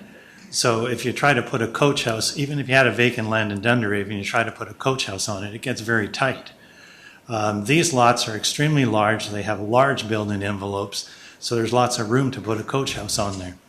And I think they would be very sellable. I could see a large rancher going on these lots because, again, you can get all your square footage on one floor. I mean, there's other cities and other areas where they don't even allow two-story houses, areas in California and so on. So a large coach house here and a large home makes total sense. I don't think the suites probably, unless they're for an in-law or a caregiver or something like that, I don't think the suites would necessarily have the same appeal as the coach houses would, and large rancher, due to the massive building footprints that we have. Okay, but there will definitely be coach houses underneath the 10-home scenario. Absolutely. Thank you. Councillor Watt? This is more a comment than a question, but I'm just, in doing the math on a $5 to $6 million home, I'm not sure, but I don't know a lot of people in $5 to $6 million homes that want tenants on their property. I do see it more I live in Horseshoe Bay and I own a duplex and there are a lot of basement suites around me. But I think, well, I can't theorize, but $36,000 a year income approximately on a coach house. Is that something a $5 or $6 million homeowner is going to see to make their purchase viable? Councillor Watt through Mayor Sager, I totally understand your question there and it makes total sense. I'm not sure if these are going to be rental coach houses, but I could clearly see that as we've talked to numerous people in the neighborhood, and numerous people in the neighborhood have said prior to the government enacting the 4 units per lot, they said, I'd love to put a coach house on the property for my daughter or my son or my family. So I could clearly see that the coach houses would be used by a family member as compared. And other people have said is that, you know, I'm aging, I don't need this large house, I don't want to move from the area, so I'll move to the coach house and my family can have the house. Another factor with the coach house or suite is it also avoids, I believe, the requirement of the vacancy home tax. So once you have somebody on your property, then, you know, that's a big thing. So Yeah. That I think makes coach sense. house, I think coach houses, bottom line, I think coach houses would be extremely marketable, and they would be an added benefit. Sorry, I'm going to ask if we can move along a little bit, but I do have, there was one comment made just regarding the park, because in your, sorry, in the proposed strata development, you're not suggesting that the park and walkway, I'm assuming that that walkway would be public and it would be covenanted to the municipality, but that's not a park we're going to maintain. That will be maintained by the Strata Corporation, I would assume, if this was to proceed. That was our understanding of it. However, we 100% have always understood that we would be maintaining the pathway and the park. The legal dedication of the park, I believe. Sorry, Ms. McGuire, what was the anticipation of that? So our anticipation for either the rezoning scenario or the 10 lot, that portion of the site was going to be dedicated as district park. One thing with the rezoning proposal is that the applicant would be required to deliver the improvements in that area. So for instance, the pedestrian pathway and any creek and riparian protection works. But ultimately, if it was dedicated to the district, then our understanding is the district would be maintaining that area. That's not true for the riparian protection areas on the northern and western portions, edges of the property. Those would be privately held, but would be also required to have the required creek protection works and wetland riparian protection works, but wouldn't, as I understand it, be owned by the district. Your Worship, if I can make one more comment on the park, is the park that is there on the current development, it's landlocked, so you can't get to that park. So this park we've extended so that the public can get to it. Because on the 10-lot subdivision, there is no legal access to that park. No, I understand. I'm just... Okay. But we're open to, I mean, our understanding was that it would be part of the strata development and where they would be responsible for maintaining it, even though it is owned, dedicated to the municipality of West Vancouver. I see. So that could be part of an operating agreement or something. Yes, I would think that would be essential. That would be a lot of upkeep. Okay, well, we can deal with that later. I'd like to get on to how are we doing? Can we wind up your presentation? We have. Just wind up, Scott. Our consulting architect just wants to say a few words, and then we're Okay. done. I'm also going to allow you at the end, if you want to make any closing submissions, you could come back. I'm anxious to let other people have the floor. 100%. Just be cross. Thank you very much. My name's Scott Gordon. I'm the architect for the project. One of the first directives we were given by the client. Yeah, sorry, if you could move your mic. Thank you, sir. One of the first directives we were given by the client was to design a community or neighborhood that was cited to achieve a sense of place and peacefulness, to create a dialogue between the natural topography and materials on the site, and then to create a series of small homes fitting into the topography that portray a sense of timelessness. So if we can go, when you look at the architecture, let's go to the last slide. What we've tried to do is to create a series of little buildings that are all similar but different.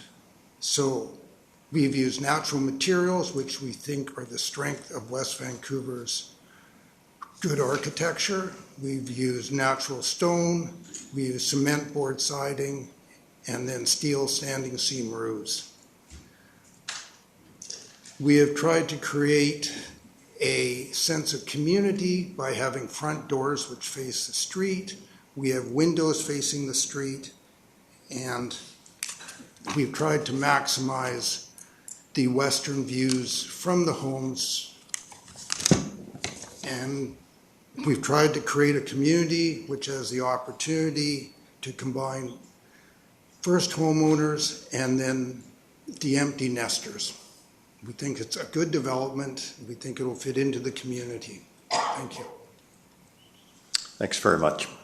In summary, thanks to our world-class consultants, the Eagle Harbor residents, along with West Vancouver Planning staff and council, who all provided constructive input, we feel we have achieved our goal that creates a development that is less imposing on Eagle Harbor, better for the environment, more affordable, and will allow additional families to remain or move to West Vancouver with only a very small marginal increase in density. Thanks very much. Thank you. And we'll now turn to those members of the public who have come to address council. To our corporate officer. Thank you, Mayor Sager. I will read out the next three names, or the first three names on the list, and I'll do so as we progress. The first three names are Jean McGoldrick, Tony Westman, and Vern Glover. Jean McGoldrick first, please. Thank you. It's McGoldrick. Come on up. Thank you.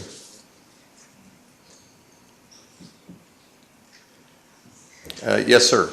You want a timeout? I think we'll take a timeout at 9 o'clock. How's that?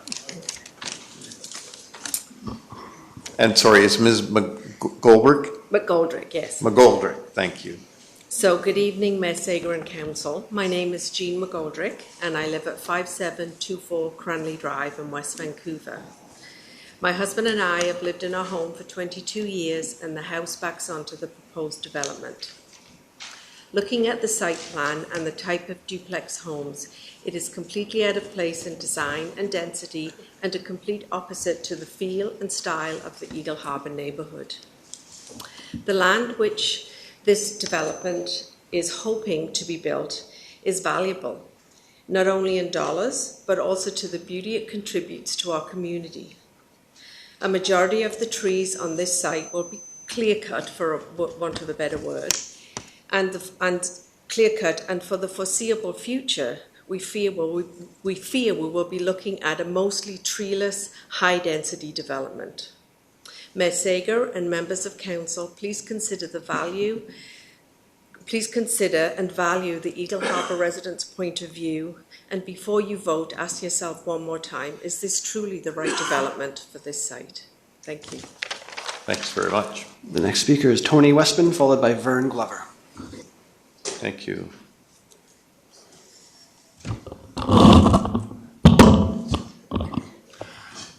Hello, Mayor and Council. I am a resident of 37 years on Cranley Drive at 5746. I have no affiliation with any organization to do with this project. My sense is that as much as we appreciate the requirement for more housing, and we must somehow participate in that process, my concern, of course, is the densification of things in an area that doesn't have an infrastructure to accommodate for that dense. I used to work for the GVRD when they were planning, Vancouver into the future, and this was back in the 80s.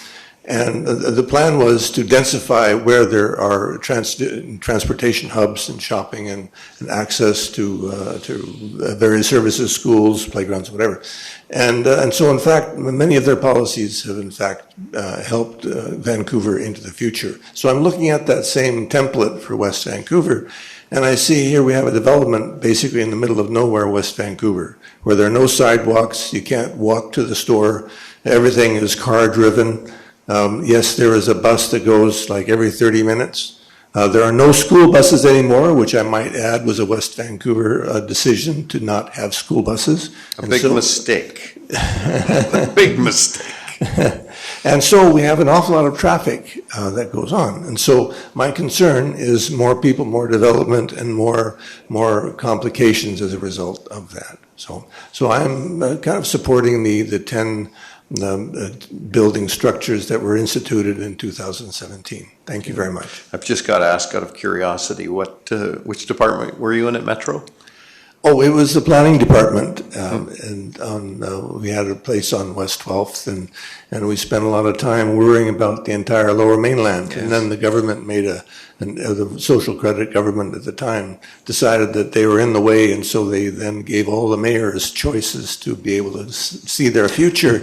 And of course, there goes the neighborhood. So, I was just curious as to whether or not we would have run into each other back when I was in version 1. And I should just say, ladies and gentlemen, today, because this whole discussion about the Bill 44 and what the provincial government is forcing on communities across British Columbia, we are extremely concerned as to how we can possibly have the infrastructure. And just today, because they seem to come out whenever, I got a letter from the Minister of Housing, and I circulated it to members of council, and I don't want to waste time on this, but they have now brought out a new bill, Bill 16, which allows inclusionary zoning. And the minister writes to me and he says, I'm introducing new legislation intended to support local governments in their efforts to build more affordable and livable communities. The proposed legislation strengthens the shift towards proactive zoning. It's an interesting time. And the next speaker. The next speakers are Vern Glover, followed by Matt Skirschman and Janet Chung. Vern Glover. Mr. Glover.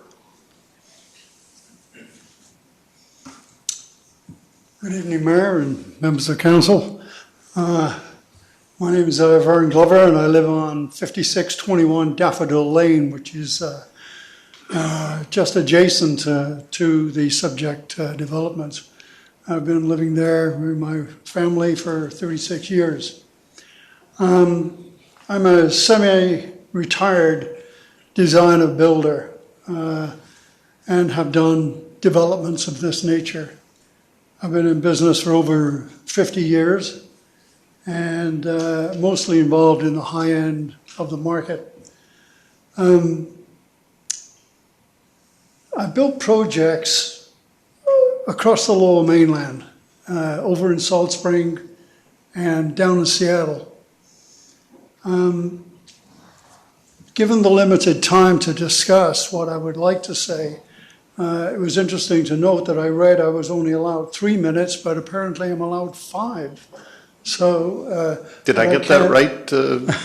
Yes, 5 minutes you get, and if you don't finish, you can come back at the end after everyone else has had a turn. So, given this limitation, I can't address in detail my comments on this proposal, other than to say that in principle, I totally approve it. I completely agree with the densification, as I do agree with densification across not only West Van, but also across other cities. When I think of my grandchildren, and the affordability disconnect is quite frightening for them. And whether or not this densification, in fact, is going to solve the problem of affordability is yet to be seen. To maintain the viability of West Vancouver, I suggest that densification is necessary, not just on this proposal, but on other proposals. The people that, or the clients that I deal with complain that West Van lacks such densification of well-designed, high-density developments, and I'm not talking high-rise. Granted that this particular development is quite large and intrusive on our community. When I say our community, I mean our immediate community. My main objection would be to the traffic design, and that is the priority of 24 units exiting onto Daffodil Drive and 12 units exiting onto Westport. I'd like to know why this was not reversed and studied further. And further to that, if this site did not have access to Daffodil Drive and it was only a means of egress to Westport, how would that design have been handled? And I might suggest that perhaps the developer and perhaps the council may look at the possibility of the site being designed without any exit onto Daffodil Drive, but only onto Westport. I appreciate totally that it's a sloping site. I live adjacent to it and I have the same problem. And I'm looking at developing the top part of my site later on, so I'm very interested on how this goes. So the position that I state is that I am for the proposal with certain caveats, which would require too much detail to discuss right now. Thank you. Thank you, Mr. Glover. I'm going to ask, Councillor Snyder. Yes, sorry. Just had a quick question. I was wondering, Ms. McGuire could maybe address that, because I know that I've raised some of those questions as well. Could you maybe explain some of the rationale behind why there's the two different roadways? Sure, through the mayor to Councillor Snyder. So as I understand it, the configuration for the access is similar to the 10 lot configuration with two access points, one from Daffodil, one from Westport. And as I understand it, due to the constrained nature of the site with the existing creeks and with this steep topography, that access was proposed to address those factors within the site. And to have some of the housing units accessed off of Westport and some off of Daffodil, noting that one of the key considerations was not creating a direct vehicle connection between Westport and Daffodil, so that there could be potentially shortcutting that would come through the site. So that was one of the key considerations. There isn't a vehicle connection that's directly created via this, and that is one of also the things that went into the consideration for the specific access routes or access points. Thank you. Thank you. Thank you to our next speaker. Next speaker is Matt Skirschman, followed by Janet Chung and Mike Keim. Matt Skirschman. Thank you for joining us this evening. Thank you, and Mayor and councillors. There's going to be a lot of concerns that you're going to hear soon, and you have heard already. You've seen in letters, correspondence from the neighborhood.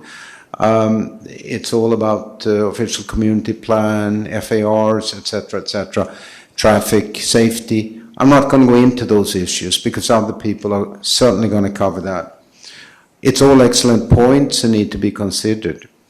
What I want to address is, isn't there an elephant in the room? I think Mayor Sager mentioned that, and that's a provincial government regulations.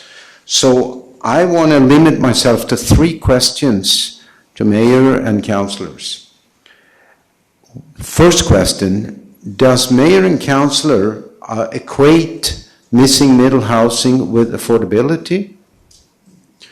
Second question is, do Mayor and Councillor think that these duplexes, which would cost at least $1.5 to $2.5 million, would be affordable?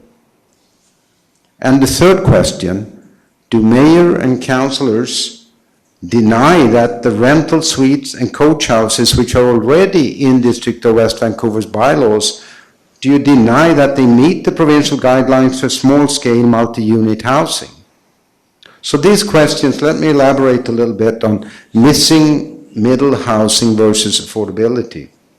Provincial guidelines that have been drafted in November 1st by the Ministry of Housing for small-scale multi-unit housing says, and I quote, small-scale multi-unit housing refers to a range of buildings and unit configurations that can provide more affordable and attainable housing.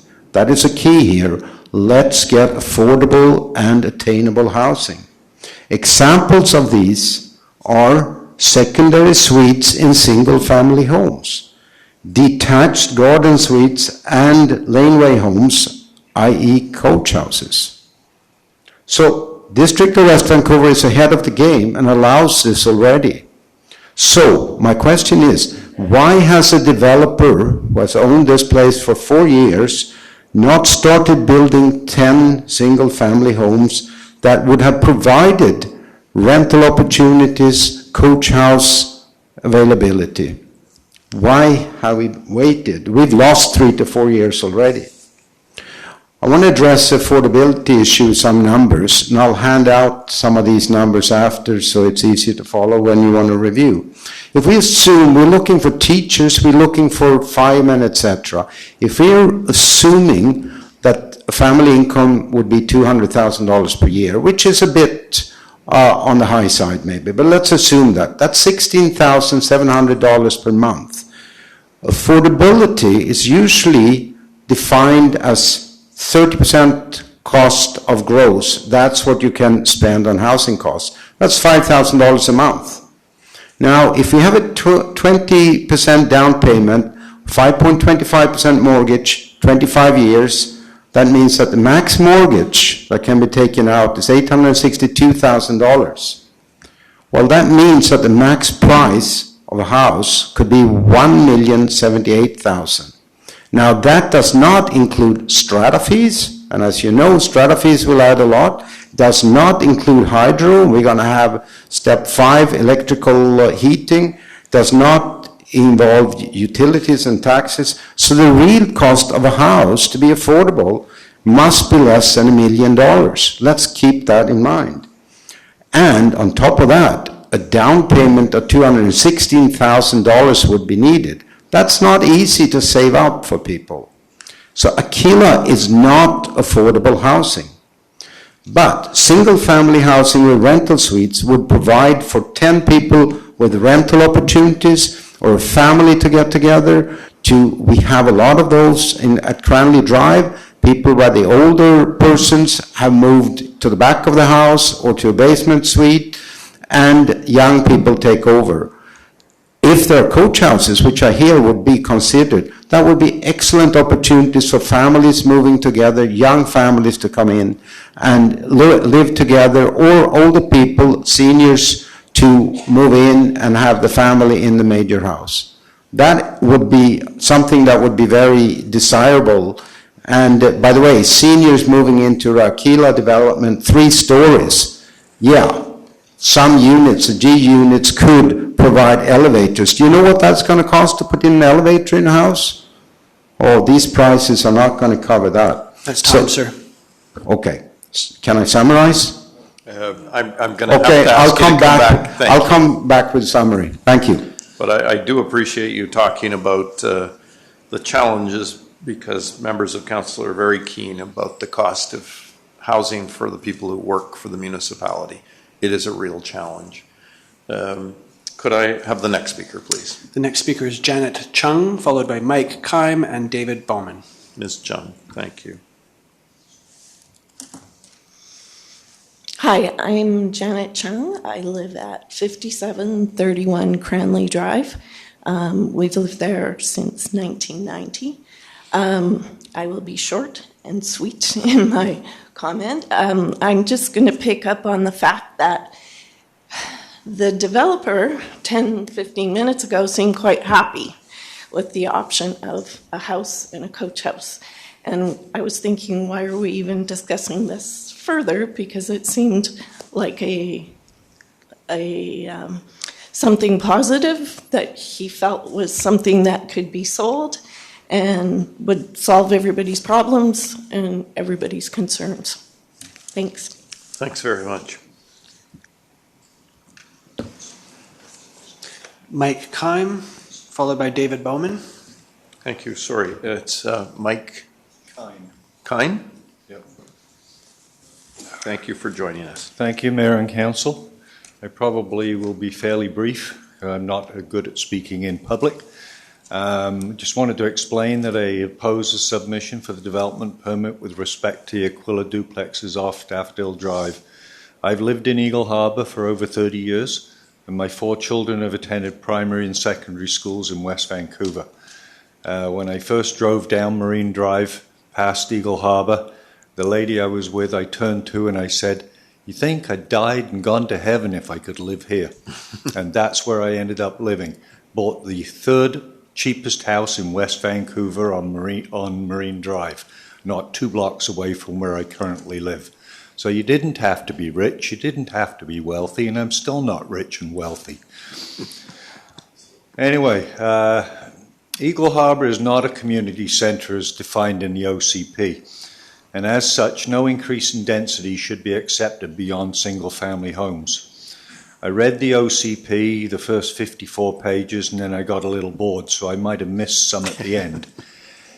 But it basically says you need to be on transit hubs and you need to be in walking distance of a town centre with walking distance to shops and potential workspaces. That's the area you all wanted to put the extra development in. That's the area where your development strategy should put your high-rises and your massive density. That's where lots of people like to live, in town centres.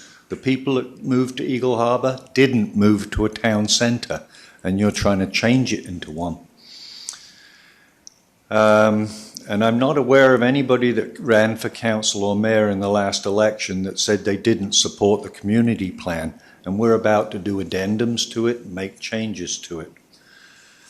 I wanted to talk a little bit about the traffic plan. It has 2 access points, one being Daffodil Drive, and depending on which drawing you look at and which count you have, the developers or ours, there's probably going to be 80 vehicles a day leaving by Daffodil Drive onto Marine Drive to drive around a corner into a 30-kilometre-an-hour zone with a playing field where soccer and baseball's played, past a primary school and past a park area. Why are you driving these vehicles extra distance when 90% of them are going up Westport Road and to the highway and to the mall up the top? So there is no reason to be dumping this stuff out through Daffodil Drive onto Marine Drive. You can give them a bicycle route and a walk route onto Daffodil so they can go down to the beach or get the faster walk to the park. But the vehicles shouldn't be going that way. They should be going the other way. There was just a couple of things that were said in the discussions that I just wanted to challenge. There was a gentleman talking about how nice and cheap this is going to be, and he decided to tell us that they're going to sell their new houses for $850 a square foot, whereas everywhere else in West Vancouver they cost $1,500 a square foot. Well, unless it's written down by council, that's the maximum price he can sell for. He's going to sell at market, and he's not selling at $850. So that's a little bit of a con game in my thoughts. The 3-year duration that it's going to take to build it, back to it's a theory. It's no promise. It's not written into your deal with him. He could be there for 10 years building it in 3 spats. Nobody has any idea. He's just selling the goods. Anyway, we like the 10-lot plan, and if the residents have rentals and coach houses, then that's fine. But I don't see many coach houses being built in our neighbourhood. I don't see many coach houses being built in West Vancouver. So I kind of doubt that those counts will really be there. Anyway, thank you very much for listening to me, and I'm sorry if I sound a bit grumpy. No, don't worry. And just to make sure no one's grumpy tonight, we'll hear from Mr. Bowman, I think is next, and then we'll take a 10-minute break. Thank you. Mr. Bowman. Thanks. Mayor Sager, fellow council, thanks for your time tonight. My name is Dave Bowman. I live in the Eagle Harbor community at 5728 Cranley Drive with my son and my wife. We live directly behind the Aquila development and are one of the most affected families on that row. We've resided in Eagle Harbor for over 12 years now. Both my wife and I work in the development industry and support multifamily developments when done in a manner that fits within the community. When the development was first proposed at 67 homes, we were against the development. As we were in very close proximity, our main concern was the size of the development in a quiet, car-dependent neighborhood and the visual impact from our backyard.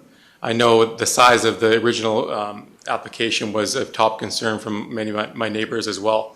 As the application progressed that we saw tonight, the developer significantly reduced the amount of homes to by nearly 50% to the proposed 36 homes in the current application, and took efforts to mitigate the views up the slope to reduce the impact on the neighbors to the west, myself included. A lot of talk has been tonight on what's going on provincially in terms of the landscape as it relates to housing, and that's changed significantly as well since the application has been received. We know that West Van was put on the naughty list, one of only 10 in 47 BC municipalities for not creating enough housing in the community.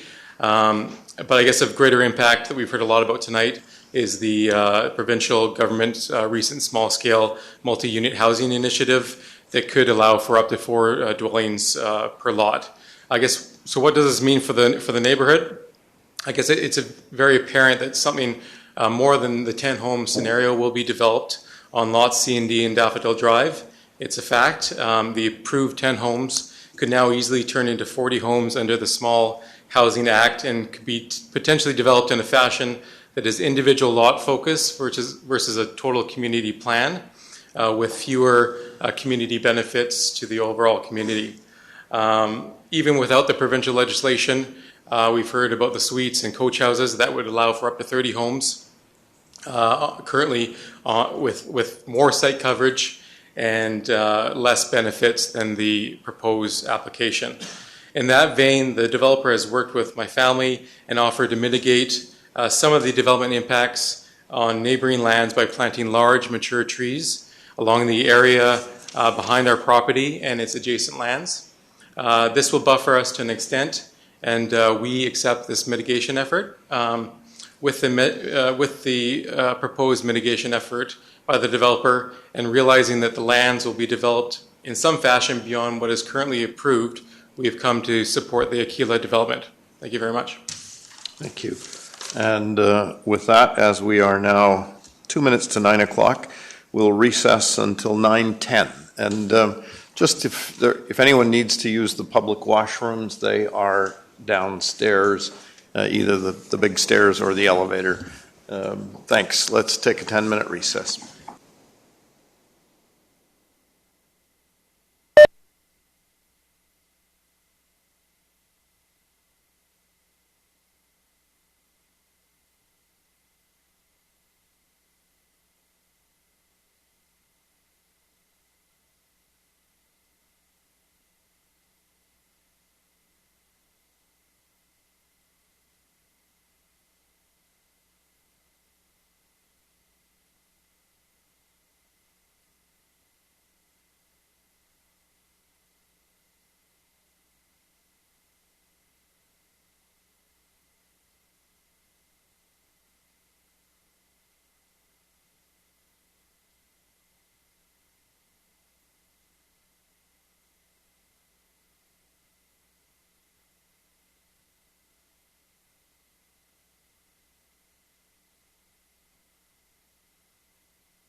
Ladies and gentlemen, if we could reconvene, I'd be grateful. Everybody can grab a seat.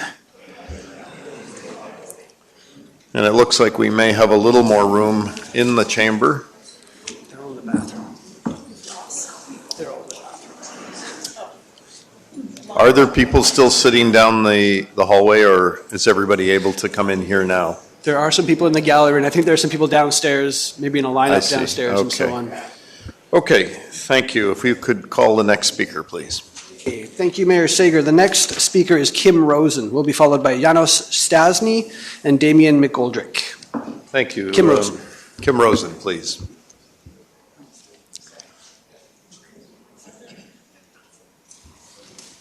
Thank you for joining us this evening. Thanks. I'm also not a good public speaker, so I'll be quick. That's okay. If we could just get you to speak into the microphone, that would Okay. be great. Good evening, Mr. Mayor and Council. I just wanted to start by saying that I think development is a good idea. We've all wanted a place to live and are pleased to be in a beautiful, beautiful spot in this city. However, I have a couple of major issues with how this proposal has segued from 10 plots to 67 units and now down to 36. I attended the March 11 council meeting and was impressed at the proposed plan to protect urban tree canopy cover in West Vancouver, which was reported on at that meeting. The tree canopy in this area has a direct impact on the flora and fauna, as we know, and is severely under threat at the moment. Park Verdun, with its already fragile riparian vegetation, will be severely affected by the development. Cutting down swaths of trees on daffodil development is the complete opposite of what is being proposed in the plan to protect mature trees in the area. And I have to wonder whether the Aquila developers are trying to rush their plan through before the tree protection ordinance comes into effect. The other point is my two sons attended Rockridge School over a seven-year period, during which time I drove them to school and back. The school bus route from Marine Drive had been eliminated a few years previously, and walking to and from school 45 minutes either way on cold, wet days was not an alternative. Surely the transport and amenity infrastructure should be built from the ground up. If it cannot even cope with what exists at the moment, it will reach crisis point with 36 new households racing up the road and across to Glen Eagles and other places to school drop-offs. There will be traffic snarl-ups and deathly accidents, mark my words. I must make it clear I'm not opposed to the development. I realize it is inevitable and done right can benefit communities.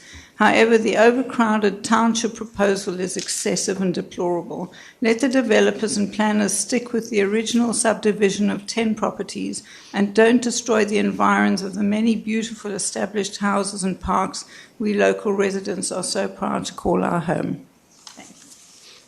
Thank you, Ms. Rosen. And our next speaker. Janos Stasny, followed by Damian McGoldrick, and then Edward Chung. I'm sorry, I missed that. The next gentleman is? Janos Stasny. Thank you. Thanks for joining us, sir. Thank you. Good evening, Mayor and Council. I would like to go back in history lane to 2017. There was a proposal then that was approved for developments, which was within the context that back in 2010, I actually purchased our home that is within that OCP. Since then, our community has changed, and I must say that to some extent, I accept the fact that as a community, as a neighborhood, we should have an open arm to new families and welcome them. And therefore, in generally speaking, I do not oppose a development in this particular area. But there are some major concerns. One is safety for our children, for our elders. I respect very much that some of you came out and looked at what Daffodil Drive, Cranley Drive is looking like. So just to give you a little bit of a feel, when there is a birthday party, 2 cars can't even get by because of all the parking vehicles. So for me, the safety of our community is probably going to be the most important priority. In terms of the development, I, in principle, agree and support to go forward with the development at Daffodil Drive, subject to that you would be respecting and paying attention to traffic flows, because if there would be 34 homes and we look at how many cars likely to drive up and down onto Daffodil Drive, that is a blind intersection. Even if there would be a three-way stop, accidents will happen. So if, assuming that this development is going forward, which in principle I would support, it would be paramount that you would somehow govern how traffic safety is going to be managed. Preferably, most of the traffic should go onto Westport Road, since Daffodil Drive doesn't even have sidewalks and can't even have two vehicles to pass by each other if there are opposing traffic. So again, thank you so much for your attention, and I hope that traffic and safety is going to have some paramount concerns from yourselves. Thank you. Thanks very much, sir. Damien McGoldrick, followed by Edward Chung, and then Ethan Posen. Thanks very much. Thank you for joining us, sir. Mayor Sager, staff and council. My name is Damien McGoldrick, and my wife and I live at 5724 Cranley, one of the homes directly below the proposed development. Eagle Harbour is a beautiful and unique neighbourhood with streets that feel like country lanes. When you walk down Eagle Harbour Road to the beach from Cranley, you can still recognise at least 6 modest homes that were built when the cannery was in the area. Some are also summer cottages. The community has evolved, and remarkably you can have small historic homes sit side by side with large newer homes, but it all works. This is the magic of Eagle Harbour. It's a quirky mix of many different architectural styles that somehow comes together, and no two homes are the same. When the lower area of Westport Road was developed, each home was custom designed and built, and they fit comfortably in the area. Eagle Harbour is one of the most affordable areas in West Vancouver, as evidenced by the fact that most homes that change hands in Cranley Drive are sold to families with younger children. I can think of at least 6 homes with children in our area of Cranley Drive. The proposed development is not child-friendly. The magic of Eagle Harbour is that it is so different from many other neighbourhoods in West Vancouver, with its mix of homes developed slowly over 100 years. The unique feel of our community is important to us, and we treasure it. The proposed development does not respect the history or unique environment of where we call home. If built as proposed, this development would permanently change the character of the area. I would strongly support a higher number of single-family homes with suites on the site, as long as each one is unique, but not the current proposal. Thank you for your time and consideration. Thanks very much, sir. Edward Chung, followed by Ethan Posen. Mr. Chung. Good evening, Mayor and councillors, staff. I was listening very closely to this presentation, and I actually followed what you had mentioned earlier, Mr. Mayor, about keeping an open mind on this project. And in doing so, I actually learned quite a bit in listening to what the developer presented. And looking at what he was finishing off on was the coach houses and affordability. And it came to me that why is the developer wanting to not develop his 10 units, 10 lots, when he has the capability of putting on these coach houses? Because that's where I understand the government is going. And that seems to me to be a lot more affordable than selling homes for 1.5 to 2.5 million. I know that that's not affordable at all for most young families. I'll give you an example. Our daughter moved out a year ago, and her and her significant other make a fair salary. One's an engineer and one's a nurse. So they make substantial income, and there's no way that they could pay 1.5 million to start, if that's going to be the cost of these townhomes. On top of that, you still have to pay strata fees. So what they did was that they bought a fixer-upper on Lonsdale. It still cost them $800,000 plus to reno that. So another $150,000 to reno that. So when you talk about affordability, real affordability for working class people, people in their middle 20s, late 20s, early 30s, these homes are not affordable. So I don't think that really plays into the equation, because 1.5 to 2.5 is not typically affordable. It may be to many of us who are in our 50s, 60s, and 70s, but not to people moving into the neighborhood. Now, the developer made a very interesting comment talking about these coach houses. And he said, yes, if we had those 10 lots, which we do have those 10 lots, we would certainly build out on these coach houses.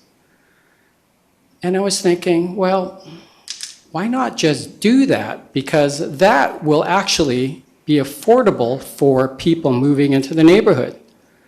You may have renters, you may have family relations living in those coach houses. So I was kind of perplexed, because they want to build out on this particular unit to create these townhouses.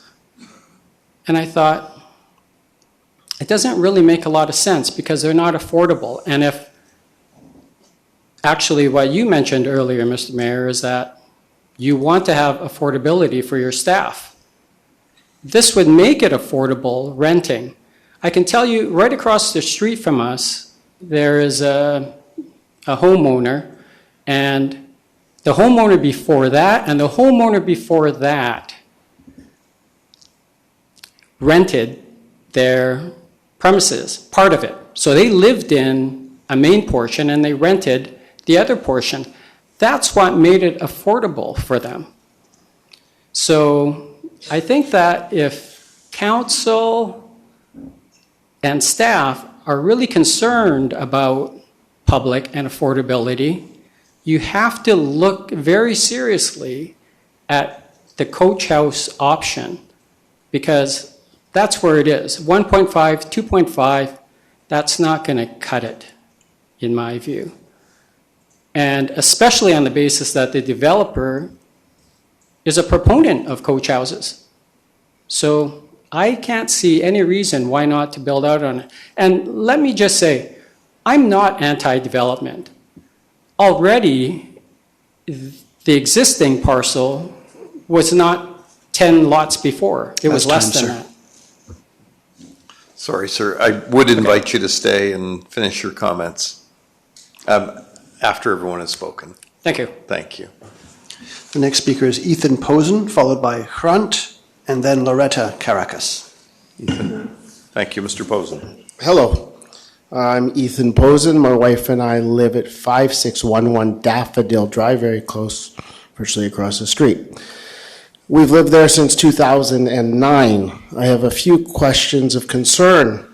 I have many questions of concern, but a few questions of concern about tonight and the sort of dog and pony show that we started with, which started with the District of West Vancouver. We were told, and we continue to be told, about 10 coach houses. Yet when we were at the information session, I spoke to Mr. Chapman, and he said it's not possible on the 10-lot development for 10 coach houses.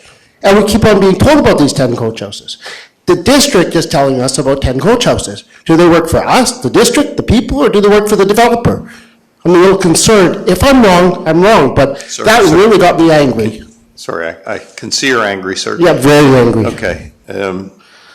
help me understand your question. I'm under the understanding that you cannot, on the 10-lot development, which I was not opposed to originally in 2017 or whatever year that was, where you're allowed to put coach houses, but from what I understand, on the slopes of the lots, it's not, you can't put the coach houses on every one of those lots, it just doesn't work.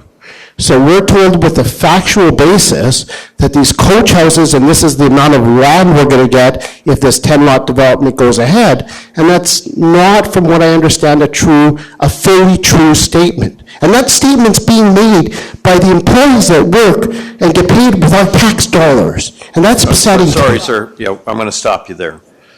The staff are excellent at their job. If you don't agree, that's fine. But we have every confidence that the information they're providing us is accurate. Just so it's clear, in West Vancouver, on any lot, you are allowed a coach house and a secondary suite. Now, we can ask Mr. Chapman later whether the topography of these lots makes that physically viable, but in law, they are entitled to do that without any public input. And of course, the question that council must consider, and it's something that's why I read the letter from the Minister of Housing, is what is the province doing? And we don't know the answer to that. The game is being changed around us as late as today.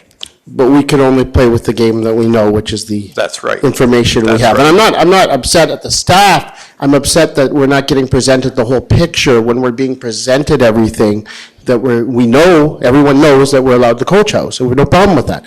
But the topography, from what I understand, from what the representative of the developer told me directly, and many other people, it just wasn't feasible on the 10-lot development for a lot of the houses to have a coach house. I will ask Mr. Chapman, who I believe made that statement, if he's still here later tonight, to address that and answer that question. The next point that I wanted to discuss was the words were used for generally aligns with the OCP. And I'd like to get more clarification from the district on when they talk about generally aligned, they say ground-oriented multifamily, ground-oriented housing forms, certain circumstances. So they're saying duplex opportunities generally aligns. From reading the OCP back when I read it, it doesn't seem to align at all. I mean, it's definitely not at a node of retail. You can't go anywhere without driving. It's just doesn't seem to make sense for me. For me, my main issue is if you open this up outside of what the province and everything else we can't control, and I think there's more to that story over time. The main thing is once you open up that, what's to stop any other parcel of land changing that community? Like just coming to you for another proposal and completely changing the community. This is not what this community we signed up for. It's not what we bought into. And again, we supported the first development in 2017 because it was under the rights of what you had. I never spoke up against it. I was very happy with it. I know people had traffic concerns about the development, like building over time. I support the original development. My wife supports the original development, not this new development. Thank you. Okay. Thank you, sir. And we will ask Mr. Chapman to answer your question later this evening. The next two speakers are Hrant Karakas, followed by Loretta Karakas, and then Murag Kelpin. Thank you. Thank you, sir, for joining us this evening. Mr. Mayor, councillors, staff members. Well, I had a bunch of notes, but I have to go with what the developers kind of using scare tactics. When they said on lot 3 they can build up to 11,000 square feet lot, up to 11,000 square feet house, I said, go ahead. Who's going to buy an $8 million, $10 million finished product from you? Good luck. And as far as the realtor who presented all those good numbers, I have a lot of realtor friends too. And I could have brought them here too, but I didn't. But I tell you, the reason being that we don't have the young people living in West Vancouver because West Vancouver is boring. And Now, sir, don't say that. Come I'm on. sorry. We have the And I most lived most of beautiful my life here. seawall. Yes, we do. Oh, we Yes, got we do. fantastic. We have very safe city. We got great schools, probably the best in the country. I agree 100%. But go and tell Anything that to the but young boring. people. Yes. And regarding I liked you until you said that. Sorry. Well, that's the reality that what our young people are telling us. That's what it is. And nobody wants to live here. They want to go to North Vancouver and other places. And so regarding the OCP, this development doesn't fit into the official OCP plan. And it doesn't fit into the produced neighborhood character working group. And it doesn't address the missing middle. And I asked a friend of mine to do a quick calculation for me. I said, like, how much a house would sell? And I said, like, I'm using the maximum number, which is around 4,000 square feet duplex, one of the duplexes, up to 4,000 square feet. He said, they're going to be selling around $3.5 million. And I said, how much would it, like, what would somebody be making to afford these places? And the quick calculation was, with for $1 million mortgage, you have to make $230,000 of income. And I don't see anybody making that kind of money. I checked the figures. Your firefighters are making $50, $60 an hour. The policemen, like, it's $50, $60, $70,000. It's the starting salaries for most of the people. So there is no missing middle period. Let's not kid ourselves. These homes will be bought with people who can afford, and it's not the missing middle. It's going to be people who come into money. Maybe they own a lottery, or maybe they own one of those stores, that cash exchange places that. So, but it's not the missing middle. Don't you wonder, sir, sometimes how any of us afford to live here? Exactly. And and regarding, as far as regarding, like, walkability, I've been here, sorry, I forgot to mention, I live on 5680 Daffodil Drive in West Vancouver. But when we moved about 4 years ago, my wife said, I'm going to walk to Safeway. I said, she's in good shape. I said, no, I'm not coming with you. I'm going. And then she did, because she's very stubborn. She's very fit. And after 45 minutes, she calls me, can you come and please pick me up? So this is not an area that the way it's presented, it's not close to anything. We are close to the trails, we are close to the ocean, but we're not close to Safeway, we're not close to the fresh market, and everywhere you have to use your car. So please think about this whole subdivision and the affordability and nothing else. Can I just ask one question? Yeah, go ahead. Because you think we're boring. Yes. But you moved here 4 years ago. No. So 4 years ago, you didn't think we Okay. were boring. I tell you, 1979, we bought our first house on 1105 Lawson Avenue. That's when my family moved from Turkey, and I've been here since 1979. And out of the 45 years, I lived in West Vancouver for almost 36 years. And about 7 years, I've been in Yaletown, and I love West Vancouver. That's time. Even though it was There you boring. go. So- Thanks for the good humor, sir. Okay. Thank You're you. Yeah, I'm glad you moved out of boring Yaletown back to West Van. I'm sorry. Our next speaker is. Loretta Caracas. I can't top that one. I live at 5680 Daffodil Drive. And I think most of my neighbors have already voiced their concerns, which also are my concerns.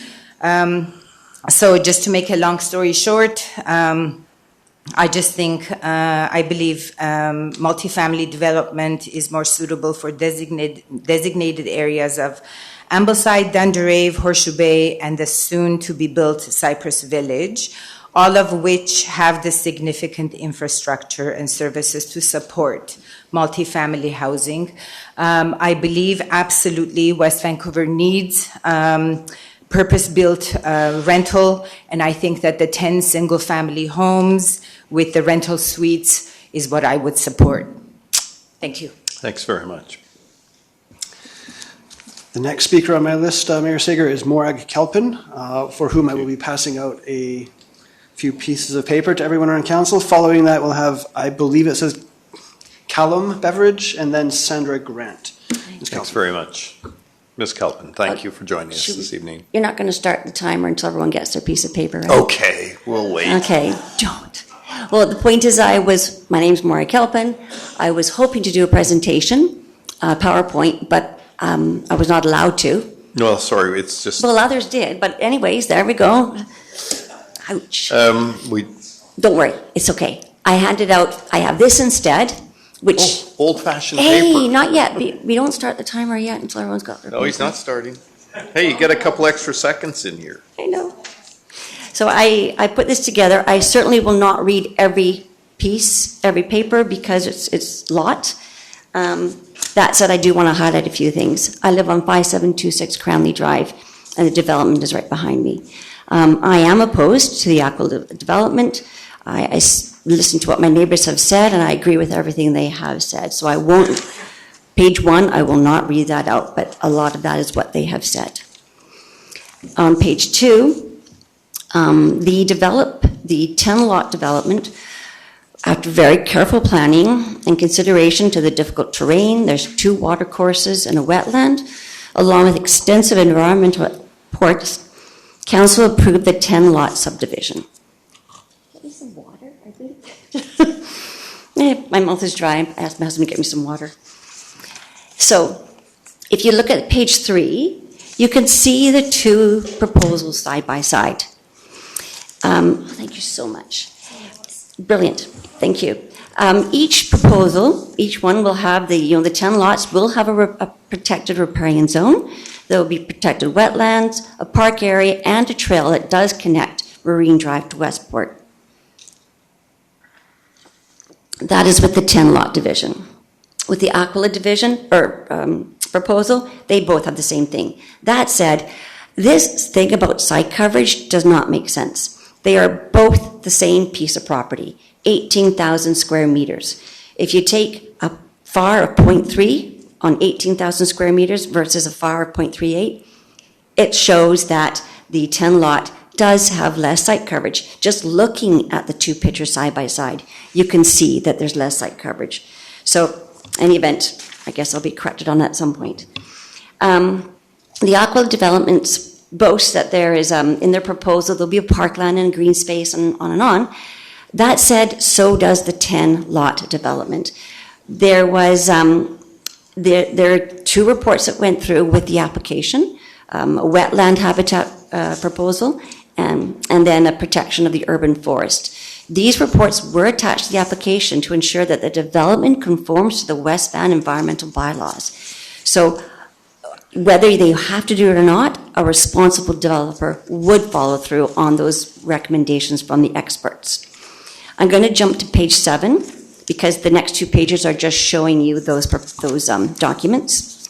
But on page 7, it talks about really what I am concerned about, and that's the character of the neighborhood and privacy, not just for my backyard, but for people on the street, people across the street in their front yards, people on Eagle Harbor. I sit in my friend's backyard on Eagle Harbor Road, and they can look up. They will be able to look up into this development. So it's not just for me. Page 8, it does show that if there was the 3 original lot, I'm just looking at the top section now, the top tier. And if there's 3 lots up there, there's all this stuff about gross size and allowable size, whatever. But the point is, if the lot 3 is only 16,000 plus square feet, at 0.3 far, you can only build so much. Telling about the 11,000 square feet is what they can build, we don't know that. That's just hypothetical, and it's a bit of a scare tactic, I think.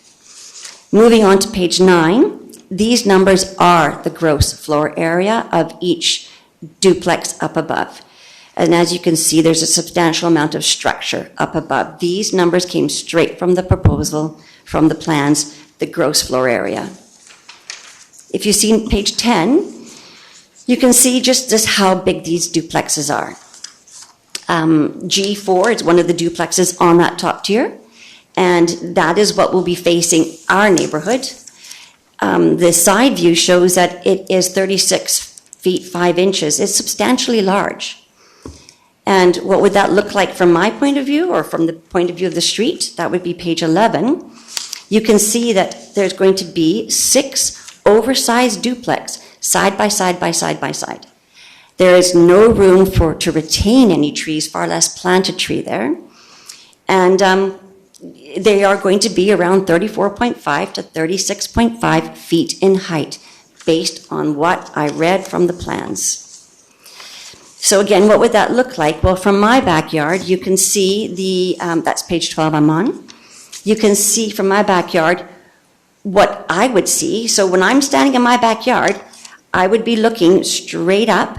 Yes, the house, the duplex right behind us has dropped in height, but then we're still looking straight up into the other tier 2 and tier 3. That's time, ma'am. Seriously? Plus 10 seconds. It goes pretty quick. Oh my gosh. Okay, so quickly look at page 13, because that is what I see from my backyard. Those trees in the front hedge are like 11 feet. That is the developer's house. That's 2 tiers. He's going to build 3 tiers. The picture on the side, the next one, shows his house. I will have to interrupt you. Related I'm sorry, but you can come back and finish. I will. Thank you. Thank you. The next speaker is Callum Beveridge, followed by Sandra Grant, followed by Bryce Kelpin. Thank you. Mr. Beveridge. Mayor, Council and staff, thank you. My name is Callum Beveridge. I live at 5634 Eagle Harbour Road, West Vancouver. I've been there for approximately 20 years. Part of the reason I moved to that neighbourhood is its character. I am strongly opposed to the existing bylaw amendment, increasing the number of homes from 10 to 36. I ask that Council maintain the existing RS10 zoning and respect the OCP in order to maintain that unique character of Eagle Harbour. I also request that the development respect the privacy of others living around it, close to the development, through the trees or sight lines, etc. For example, the developer used a 120-foot distance from Dunderave. Well, it's not Dunderave. We live in Eagle Harbour. It's a different number. It should be respected.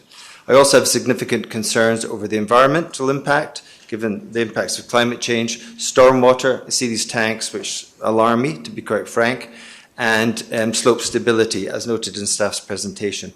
And lastly, as addressed by many of the speakers, these units, let's be serious, they're not affordable, they're not for young families, and they're not for the missing middle. Thank you for listening to my concerns tonight. Thank you, Mr. Beveridge. Sandra Grant, followed by Bryce Kelpin, followed by Shannon Walker. Sandra Grant. Ms. Grant, thank you for joining us. Yes, my name is Sandra Grant, and I'm reading this statement on behalf of my neighbours, Kip and Venice Pearson, and ourselves, Larry and Sandra Grant. We both live on the west side of Daffodil Drive, right at the connection with Marine Drive. And of course, my personal concerns are about the fact that it's a narrow road, we have no sidewalks, and there's going to be increased traffic. But I will continue now with the statement. I guess that our gathering here today to debate the lack of merit for the Aquila project is probably one of the last public hearings on rezoning to be allowed under Bill 44. For this opportunity, we are grateful. The OCP isn't so official if developers can easily apply to council for bylaw changes to suit their purpose. Failing to hold developers to the official community plan may result in other eyesore monstrosities being built randomly in West Vancouver. The OCP lays out a clear vision for residential construction with an eye to preserve the integrity of community while tastefully fulfilling its need to provide housing starts. We are here tonight because this developer has failed to work within the framework of the OCP.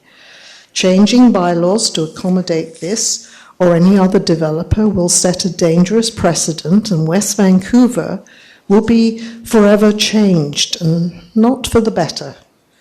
Knowing that Council will ultimately be responsible for approving this proposal, we believe this developer chose to influence you by soliciting help from associates who live outside of Eagle Harbour and even outside of our country. Those should most certainly be ignored.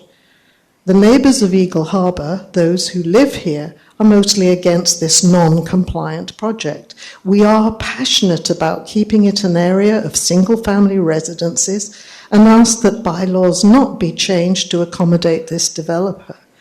We suggest that this development remains zoned RS10 and proceed on that basis. Thank you. Thanks very much, and I do appreciate you bringing up the comment about public hearings, because it's very difficult for those of us who have chosen to serve our community in public service to think that one of the key functions that we perform are nights like tonight, and that the provincial government is proposing to eliminate public hearings and mandate zoning. And I'm frankly shocked that there hasn't been more of an outcry, not only in our community but around the province. I think it's an incredible infringement into local affairs. Thank you. The next speaker is Bryce Kelpin, followed by Shannon Walker, and then Rose Halendi. Mr. Kelpin. Thank you very much, Mayor and Councillor and staff. I live at 5726 Cranley Drive, and it's just directly backing on to this development. I agree with everything that everybody said about keeping the 10 lot development as it has been decided by council previously. In particular, I agree with my wife's presentation because she's smart and beautiful too. I am a bit, this process, well, I think it's the only way you can probably do this. It seems incongruous that we should get to listen to the staff and then we should get to listen to this massive proposal by the landlord. It went on way more than the 20 minutes that we were supposed to have, and we get 5 minutes to talk, and we can't really bring anybody else up here who's an expert to help us out in dealing with this. So I hope you appreciate that any figures that have come in that the proponent is, saying that we're inaccurate or that. This is done by lay people trying to preserve their homes and their environment in there, and I hope that's taken in that vein. I'm also tired of the threats that we keep getting from this developer. When they first proposed this, we met with them, and bordering right there, and they talked about putting trees in and making our privacy and making our world wonderful. And then as soon as my wife spoke out at one of the public meetings, they immediately sent us an email saying that they will do nothing for us unless we sign a letter that fully supports the whole project. And then we go to the open house meetings and they tell us that, oh, well, you better vote for this development because if you don't, we're going to end up putting in 10 homes, massive homes. And now tonight, they're threatening us with 40 homes that because of the provincial government. And it's just constantly like this with them. They started off suggesting that we would have, that this would be for the missing middle. Well, we don't hear anything about that now. Now it's about retiring folks. And it just constantly keeps changing, and it's really difficult to try and deal with that. This is not NIMBYism. Even though the development is literally in my backyard, we already have been through this process once, and we have had a decision by this council that decided to have 10 lots developed. That's what we thought had been decided until now they've come back out of this again because there's a better way to make money now.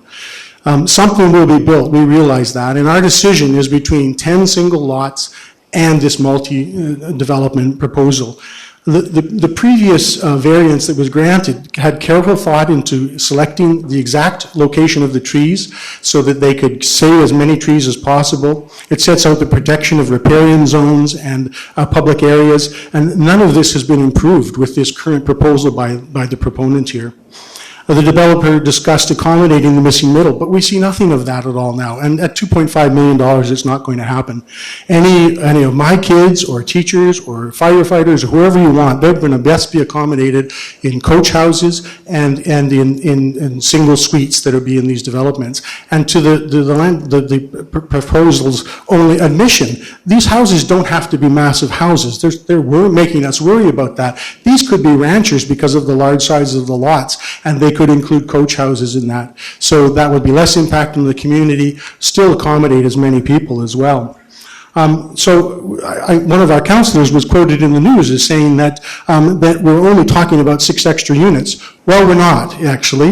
It's maybe similar, but it's not just 6 extra units. And if that is the case, then why should we approve this new proposal? Given that you have almost the same accommodations, it was already cleared by the previous council, it preserves more trees with sites specifically selected for that reason, it gives the same community benefits, it protects the same riparian zones, and it gives a better chance for the missing middle to come and live in that area. And most importantly, the 10 lots fits with the desire of the vast majority of the community that lives in that area in regards to privacy, tree coverage, traffic concerns, and the general fit for the community. The only reason to move to the new development proposal would be to allow the developer to make more income from this project. And I think instead of meeting the wishes of the local community. We voted for many of this council because the platforms they ran on indicated that they were in support of the needs of the local residents in the assessments of projects exactly like this. This was something that the previous council under Mayor Booth absolutely didn't do, and that's why we voted you in to do this. We are counting on you to follow through with this and vote against this development proposal and leave this site for 10 single-family lots, because that certainly would fit in better with the whole community. And thank you for your attention. Thank you, Mr. Kelton.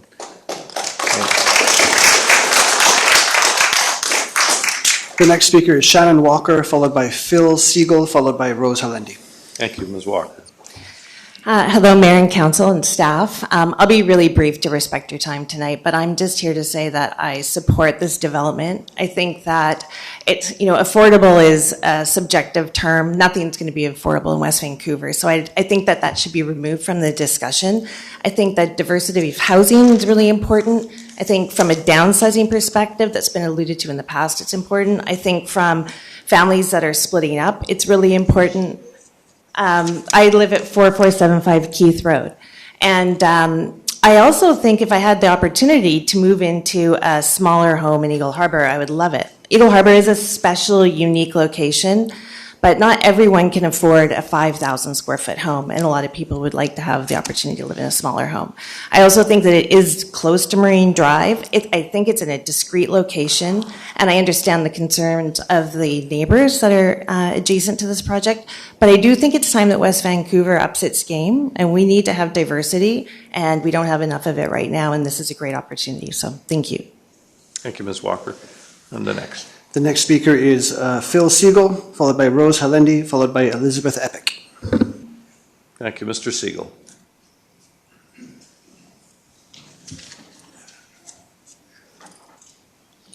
Mayor, councillors, my name is Phil Siegel, and I Sorry, live sir, could I just get you to speak right in the microphone? Oh, Thank sorry. you. Can you Thank hear me now? That's better, thank you. Okay.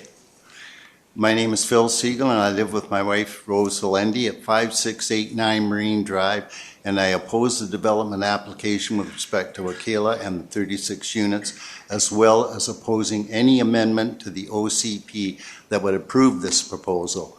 I also adopt the reasons already brought forward by my neighbors and take this position. The units as proposed are far too many for the small piece of land they sit on. Their heights are too great, and they in no way deal with the affordability issue. It seems unlikely that the finished product will be less expensive than what currently exists in the areas, and they certainly are not compatible with the current neighborhood. I stand by my email sent to the mayor and councillors on April 2nd, but I want to add one of the more important points I didn't cover, and that is the overall look that that will result from the proposed addition of the 36 units. I took a look at the topographic map of West Vancouver with the view of trying to see how the Aquila development fits in with the surrounding community, in particular those single-family houses most closely affected on Daffodil, Lower Cranley, and parts of the 5600 block Marine Drive. My reading of the map, and these are approximations, is that the 5600 block of Marine Drive sits approximately 17 to 20 meters above sea level. Daffodil Drive is 22 to 23 meters above sea level. Lower Cranley is 22 to 25 meters, and the Aquila project is 30 to 48 meters, depending on the location of the unit. So these things will sit much, much higher. The land is sloped, as you're well aware, and it's basically almost a semicircle formation. We, on the lower parts of the area, on Cranley, Lower Cranley, Daffodil, 5600 block Marine in particular, we'll sit at the base of almost an amphitheater. If you look at if you look at the project when it's finished, as nice as the individual units may look, and they might be nice, I have no doubt that they'll be decent, as a group, it will be very ugly for the rest of us that have to look at that. And that we have to look at that forever. Right now, we look at a canopy of trees and vegetations, and we see Black Mountain. What we'll see after these people put those units in is we'll see just a number of boxes. That's what it'll look like from where I sit, because they'll be up from us, considerably up. Because remember, the buildings in themselves are way higher than any of the single-family houses that are around there now.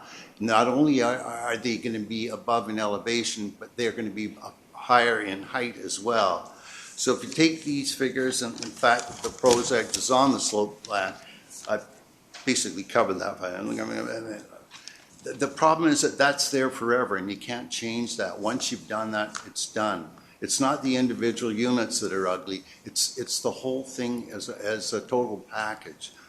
So, and then you've got the obvious benefit to the community of, if you go by the 10 units, that includes less soil erosion, less runoff, and of course, reduced heat loss.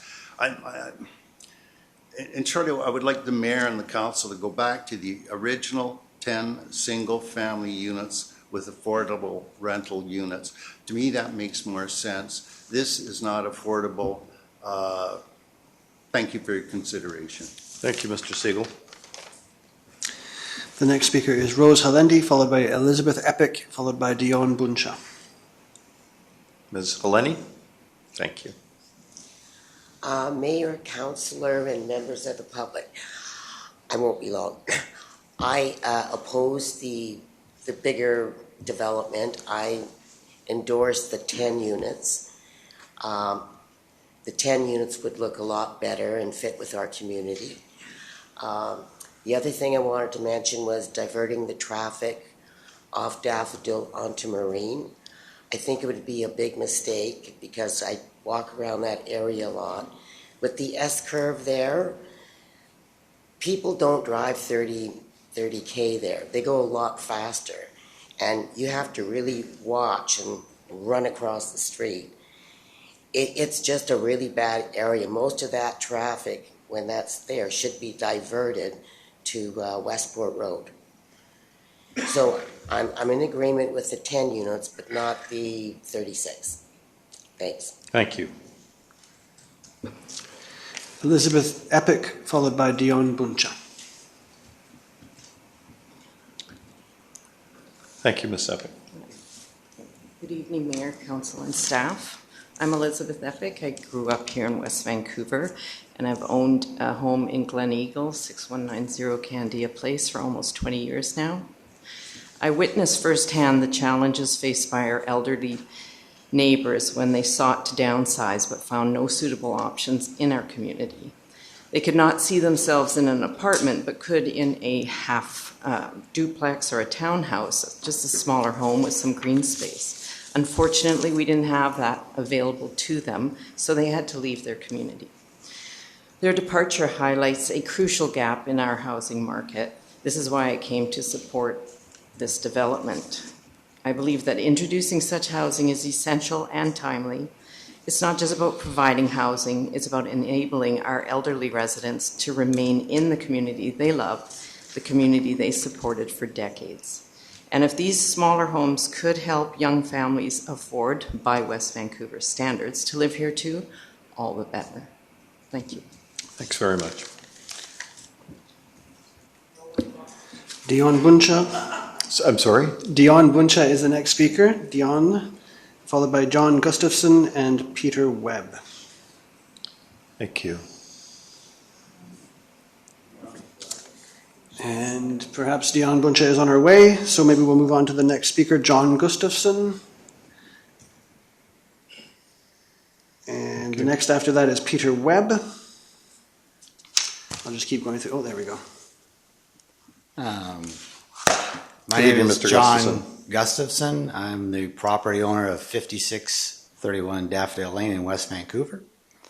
My property is actually directly across from Eagle Creek to the south of this development. I've lived in my home for 25 years. I bought my property as a single family lot. I bought it to raise my children and to enjoy the neighborhood, which I have.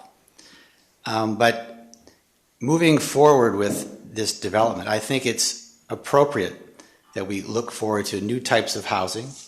I think it's appropriate that that particular lot be developed in a way that we could downsize for people or bring new families in. And I am in support of this development. Thank you, Mr. Gustafson. And the next speaker. Peter Webb, followed by Danielle Gordon. Thank you, Mr. Webb. Good evening. I've been a resident of West Vancouver for 67 years and have watched us grow and have struggles growing over the years and have gone through all of the different stages of life of being a student and having to afford my first house and getting through all that and then living in a house for some decades in West Vancouver and living and working in Vancouver in the development industry. And I just like to bring the point around that hasn't been discussed and that the country, as Canada, has decided that we're going to grow at over 1 million people a year. Now that is all kinds of new immigrants, and of course that's going to put a load on housing supply, but that alone, distinct from affordability, is creating a huge burden across the country.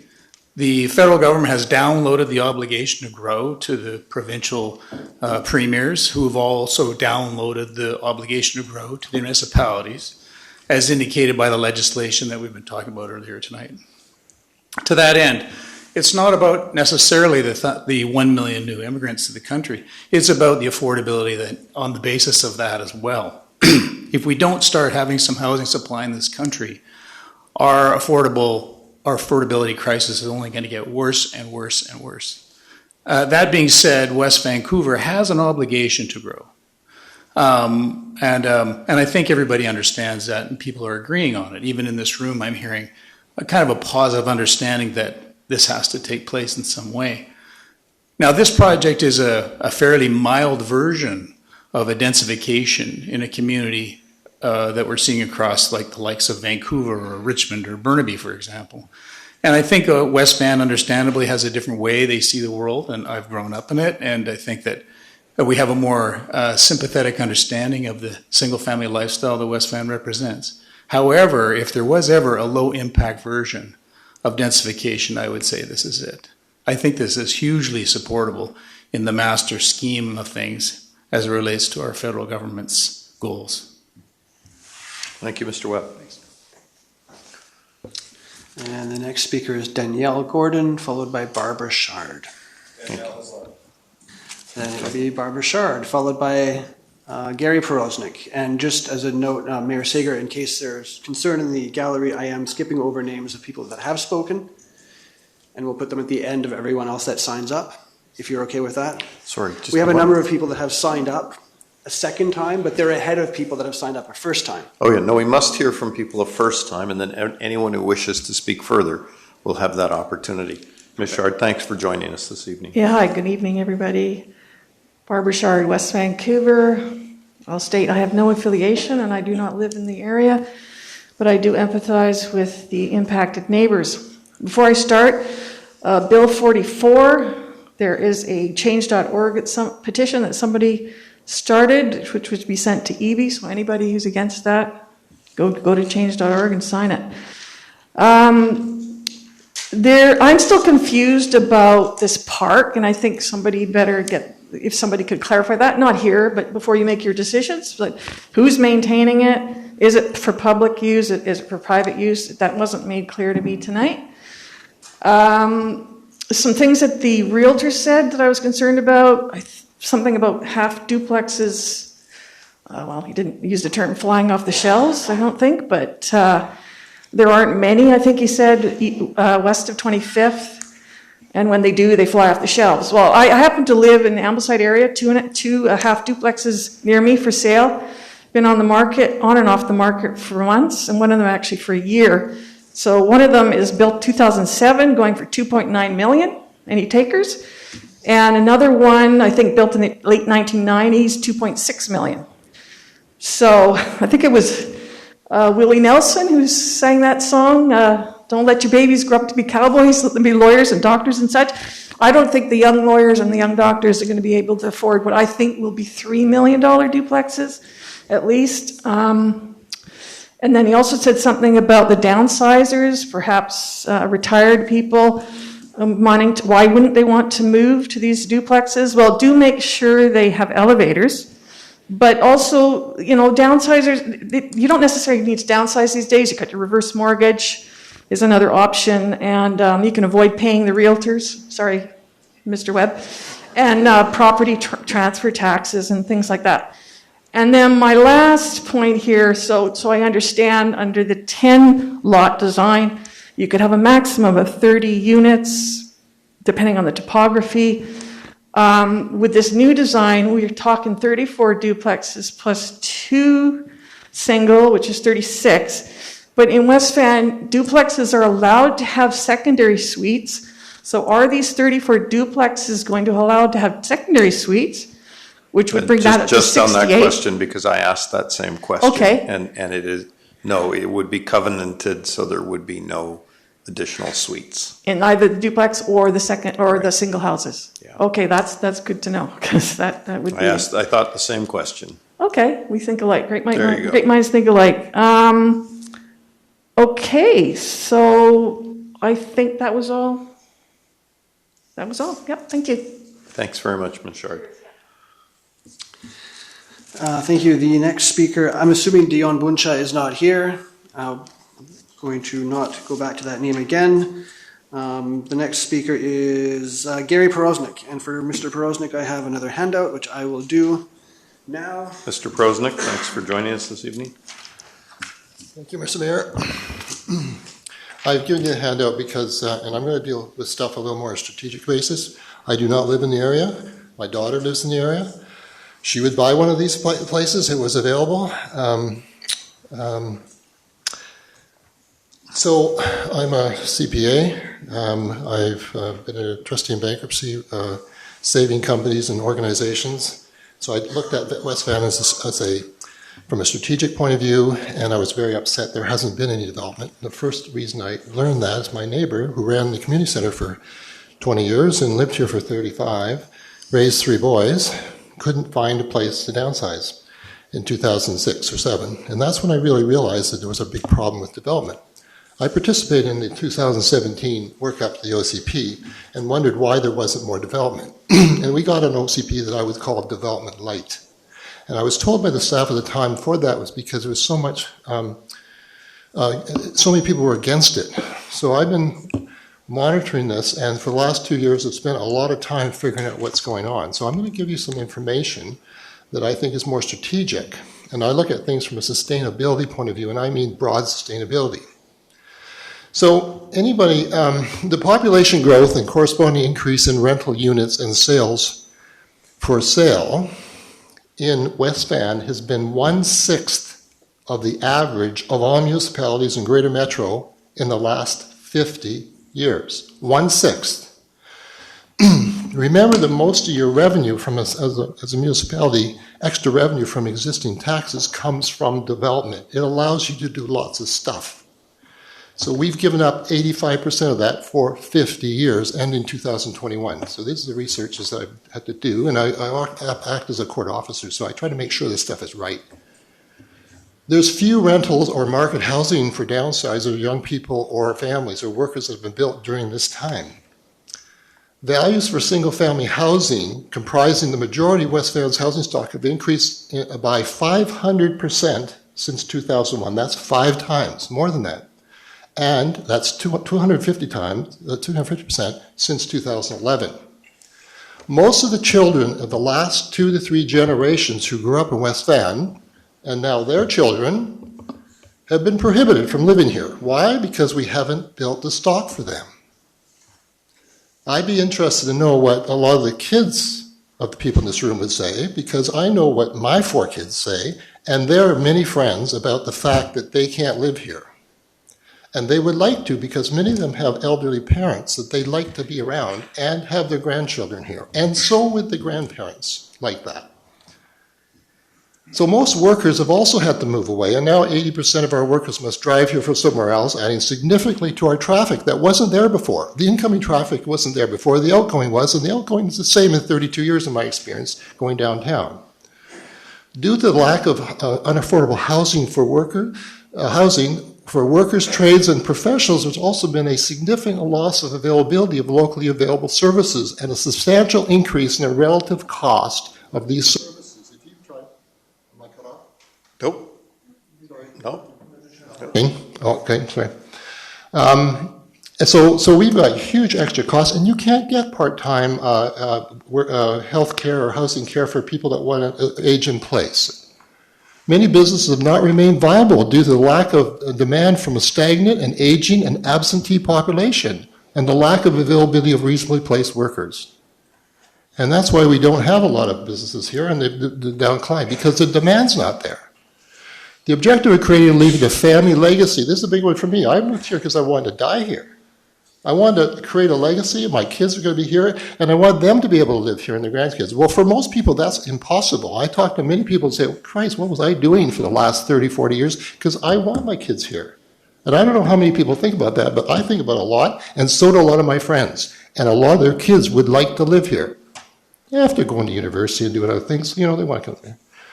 So the lack of development is usually the main source of revenue for the municipality, and it creates we're financially strapped. If you've been involved in these budget meetings and they're clawing pennies to deal with stuff like sidewalks and stuff, well, we've given up tens of millions of dollars for lack of development fees and amenity charges, etc., that we get from development.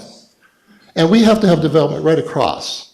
We have to look at good development. I think there's been lots of people talking about a nice development in this area, and we all have to accept change. We can't live in a park forever when the whole world around us is Thank you, growing. Mr. Brosnick. We're going to have to ask you to come back to finish. Okay, thank you.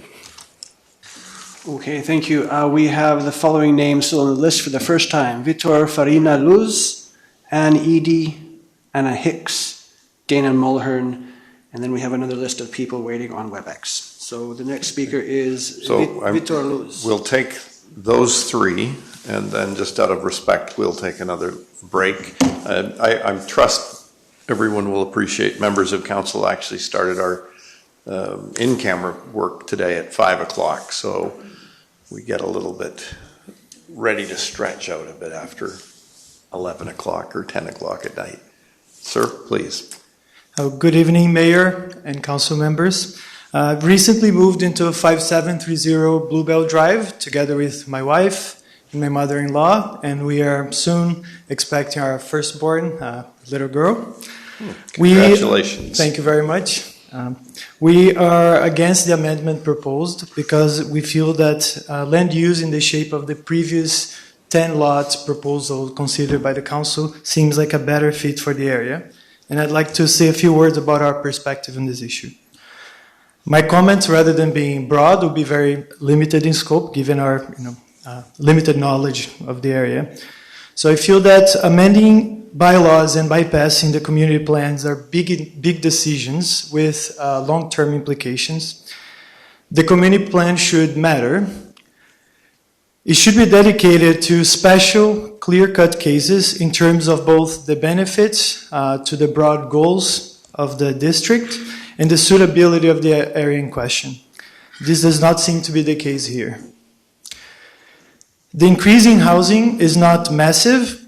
We've been told that up to 30 units, except for some potential topological issues, up to 30 units may be allowed within the current zoning rules. Some of it may be more affordable than a half duplex. This all could be done without any outcry or setting contentious precedents that make lots of people nervous in the neighborhood. Second, the council report cites that the strategic plan's goal is to increase the missing middle housing along neighborhood hubs. I don't know the exact definition of a neighborhood hub, but this is by no means a neighborhood hub. There are no businesses there. The closest one is in Caulfield Village, which is a 10-minute drive or 50 minutes uphill walking or 38 minutes by public transportation. There is a single bus accessible in the area, which is the 250, which has local stops and runs every 30 minutes for most of the day. There are only two ways out, which are Marine Drive and Westport Road. Both have a single lane of traffic in each way.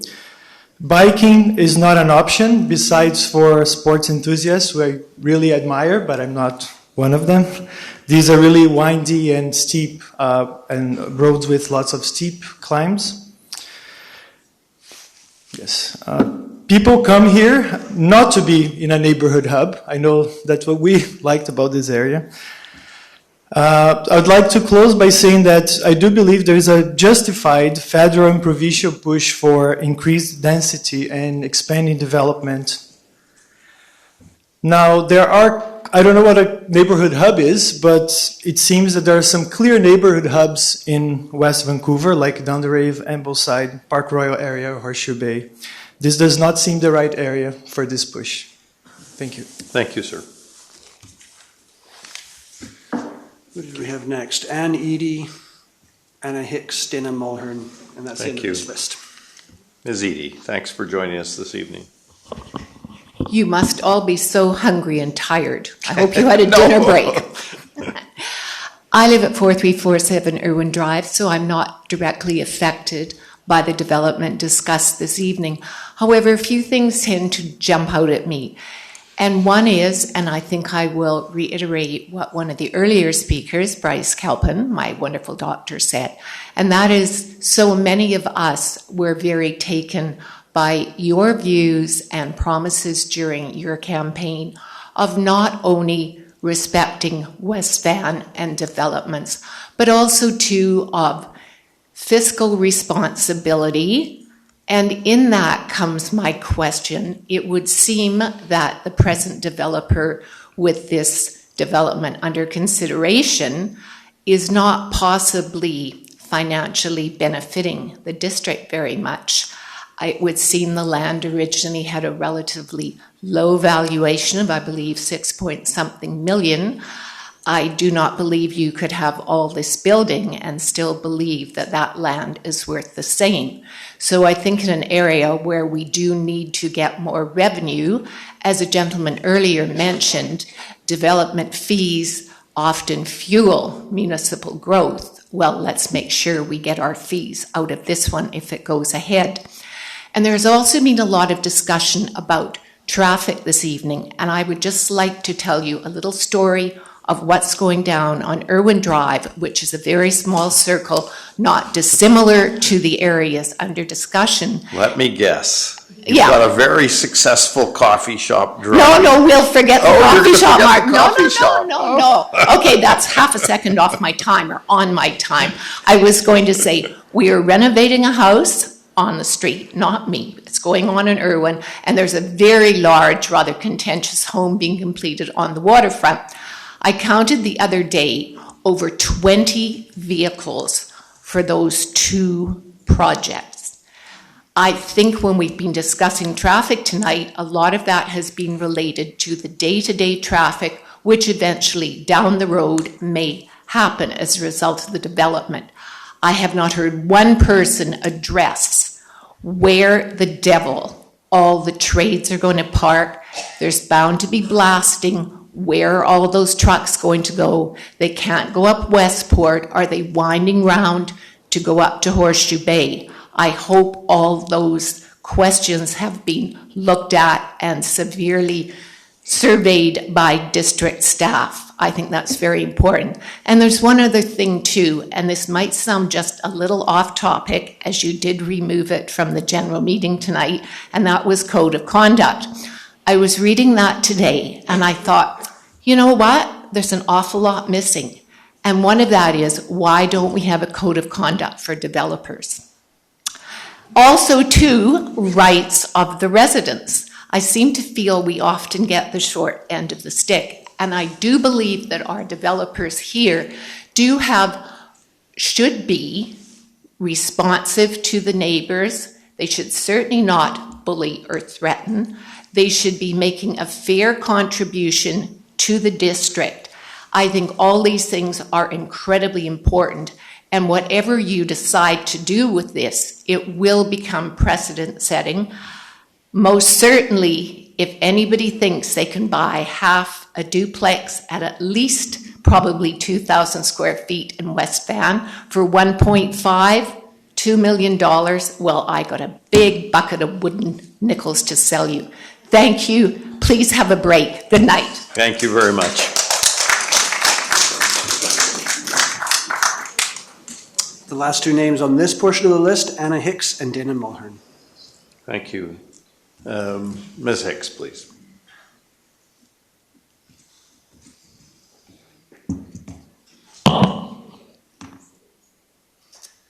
Good evening, Council. Thank you for your time. I'm Anna Hicks. I'm a married mother of 2 young children, and we live at 5753 Westport Road, and I am pro this development. We moved to Eagle Harbor in 2016. I absolutely love this neighborhood and have found the magic to be in meeting all the young families in the neighborhood, of which there are many. Like another speaker, I feel like I have died and gone to heaven. I work full time. My husband does too. And we send our kids to a wonderful daycare full time, of which there are many on the North Shore, which there are not downtown. And so therefore I feel like this development will support more families living in the neighborhood. I take issue with the debate around the correct, affordable housing price.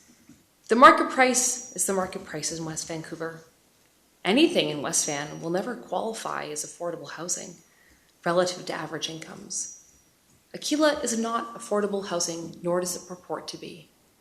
But smaller units such as condos and townhomes represent a step into the West Van housing market, and that matters. I appreciate the point about having homes with rental suites and coach house suites. My belief is that the reality is that the use of those can't be regulated. A family at the Road that I know and love has expanded their family up to 1 whole child and shut down their rental suite in the basement within their right. Density has to start somewhere. Let it be here. I walk to a bus line straight to downtown, straight to Park Royal. More density will justify more transit services. We would pillory a government that spent more on transit services without the riders to support it. We need more people in the neighborhood to support a business case for more businesses like restaurants to open. I do not think that JJ's is the finest that West Van has to offer. I welcome diversity. And the best way to get more diversity of incomes, ethnicities, cultures, and perspectives is by offering a lower housing price point. And lower housing price points can only be achieved by building and offering multifamily units. I don't dismiss the concerns about housing and traffic. I just think that they are the inevitable outcome of progress. Progress means opening up our neighborhoods to welcome others. who want to live and or raise a family in a beautiful and safe place with good schools and high trees and playgrounds and people. I will put up with construction and more traffic in order to help be a part of our housing affordability problem. It's simply the right thing to do. And I was a person who also lobbied West Van to add a crosswalk right by my house where there was a trail and a trail. And they did that within a few months. It was a wonderful, wonderful interaction with West Van Council and city government. So thank you. I'm a really happy citizen. My final point is that if you think Eagle Harbor is boring, then you are not being invited to the right parties. Thank you. As a fellow resident of Eagle Harbor, I agree with you. Thanks very much. And Dana Mulhern. Thank you, Ms. Mulhern. Very, very quick. I'm always very quick. I would just like to second what Anna said. I think it is really important for West Vancouver, and I know the council is trying very hard to hear the voices of everyone and to keep moving ahead and changing things as being asked. And I would wholly support this project. I think we need diversity. We need gentle destiny. Yes, we need destiny. And density. And it's very important to hear those voices of the young people. We need our grandchildren here, our children here. And the world is growing faster and changing, even though we don't want it to happen quite like that. Thank you. Thank you, Ms. Mulhern. Is that it for our first round of the in-person speakers? That's correct. I think this is an appropriate time to take a 10-minute break, and then we'll go to, how many people do we have calling in? We have 7 new names and 2 people that have spoken previously. So nine in total. 9 calling in? 7 calling in. Okay. And 2 in the chamber that have spoken already. Oh, I think we'll have more than that coming back. And but there's still a list over there. Okay, we'll take 10 minutes and come back at 10:36. Thank you.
Okay, thank you, ladies and gentlemen. We'll resume the public hearing.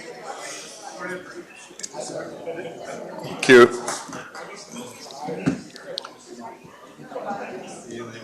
Thank you, ladies and gentlemen. We're going to resume the public hearing, and we're going to go now to those who are calling in on WebEx. We'll turn it back to our corporate officer. Thank you, Mayor Sager. The first person via WebEx is Keith Dalton. Mr. Dalton, you should be able to unmute your microphone now. Turn on your camera if you wish. You've got 5 minutes to address council. Could you ask the people out there if they could come back in and...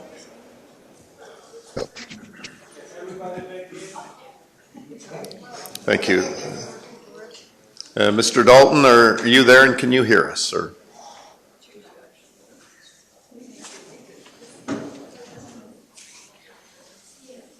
So, Mr. Dalton, we're not able to hear you. I think you have unmuted your microphone, but now you've muted yourself again.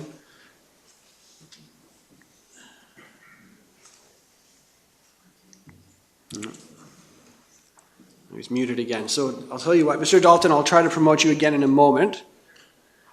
We seem to have crossed wires in an unfortunate... Okay. Oh, there you go. Just in time. Please, go ahead. Yes. Okay. Thank you, Council, Mayor. Appreciate the opportunity to speak here tonight. I've been keeping an eye on this development over the last few years to see how it may go in relation to how, if it represented an opportunity for me as a upcoming and empty nester. And I have to say, I think what I've seen from Sterling Developments and the Harpers, very well thought out, very well designed.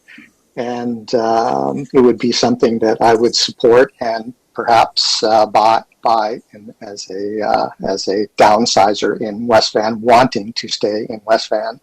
In fact, it actually represents an opportunity for me and my family, is that I could possibly sell my house in West Vancouver, where I've lived for 30 years and raised my kids, to sell my home, buy a duplex, and have enough left over to actually give my kids a sizable down payment where the actual mortgage payment would be reasonable. So while I realize it's frustrating and it's difficult for the neighbors to accept change, I think that the opportunity that they have on the table right now with this development is a good one. And knowing what might be coming down the road with the provincial government, I would, as a neighbor, take the opportunity to accept this development as it is before we have less control over what our future might be. Thank you. Thank you, Mr. Dalton. And our next speaker. Thank you, Mr. Mayor Sager. The next speaker on the list is Greg Upson, but I do not see him in attendance via WebEx. So I will move to the next speaker, Chuck Walker, who is calling in. Thank you, Mr. Walker. Mr. Walker, you should be able to unmute your microphone, your phone now, please. And once you manage that, you'll have 5 minutes to address council. Do you see him on the screen? He is on the screen. I have promoted him. It does sometimes take a few seconds to unmute a telephone. To do that, you need to press *6, please. There we go. Hi, Chuck Walker. I'm totally in support of what these gentlemen are trying to propose for West Vancouver. There's a dire needing of accommodation for younger folks coming into the business community, and to ask them to walk in and step into a house for $5+ million is just physically and morally wrong. This is a great opportunity to utilize a piece of property that inconveniences no one, but it's just a great opportunity for our children to remain in the community and continue to build a great spot to live. Please give your support to it. I'm totally 100% behind it, and my family. So God bless all, and may the Mr. Walker, can via I just this future confirm? development. Can I just confirm you're a West Van resident, sir? Oh, I'm sorry. Yes, Thank you. I live at 618 King George's Court Thank you, sir. in West Vancouver. Have for over 30 years. Thank you, sir. We'll go to the next speaker. Okay, thank you very much. The next speaker is Rebecca Lees. We'll promote Rebecca now. Ms. Lees, you should be able to unmute your microphone. There you are. Thank you. Ms. Lees, are you with us? Oh, Are you ready? We get to see you in person too. Aren't you lucky? Well, everyone else has just been a mystery voice up in the sky, so you know. Not me. I'm not hiding. Okay, we ready? Yes, please. Okay. We have been following this project closely for over a year now. And in our opinion, Aquila is a perfect fit for West Van. It ticks a lot of boxes with regards to accommodating missing middle housing, so sought after as a means to keep a community vital and thriving. This development creates an opportunity to mix demographics by offering smaller homes for downsizing seniors and growing families alike.